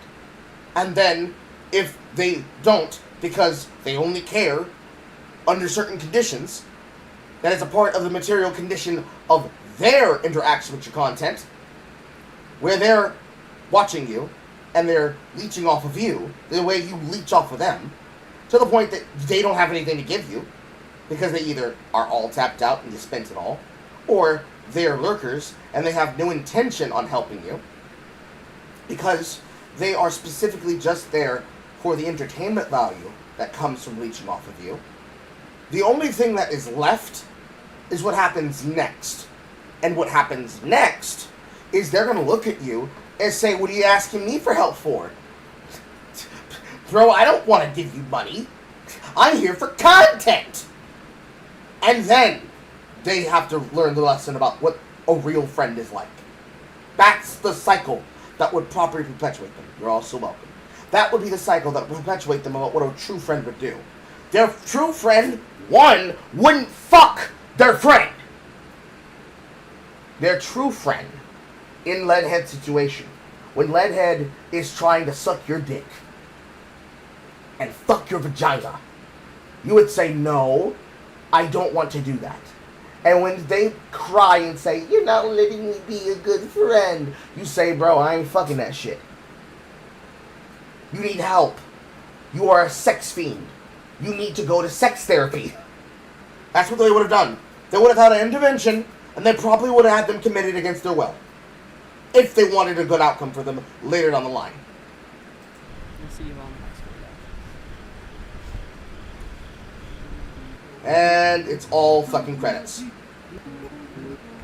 I was planning on this video being like 20 minutes long, tops, typically. I'm not expecting over an hour long. So, just more yapping of the usual. We've lost brain cells again. It keeps happening. We just keep losing brain cells. We just keep using brain cells. Ah! What a useless, feckless human being. Ah, Lord of mercy. Perpetual dog shit. Dog shit. Dog shit. Why is this light on? Perpetual dog shit. Endless trash. And then nonsensical yapping about how to justify a material aesthetic lens of communism through the minds of terrorist sympathizers and terrorists and murderous world leaders from the past and also the present. Oh! Exclamation point SAS Drive. I might even change the thing and start calling it the Carl Quest properly. That'll be a topical thing for me to do. Remember, chat, support your Negrohood today. Consider becoming a member. Consider putting dollars in the hats. I am a starving artist that is going mad watching other people call themselves starving artists when they are being quite literally uplifted by the industrial gay capital of Bretu. Comment in the comment box below. Comment in the chat. Leave a like. Show it to your friends. Save them from this kind of retardation so that they don't get infected by gay commie twinks from space. Fucking Christ. I will restart the stream in an hour once I have finished dinner. And then I will be back. After these messages. Carl will be right back. My legs hurt. My everything hurts. My soul hurts. My ass hurts, but that's because I'm sitting on the edge of the chair.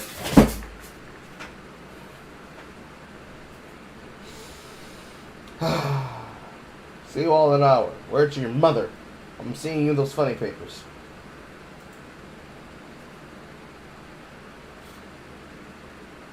I clicked the button.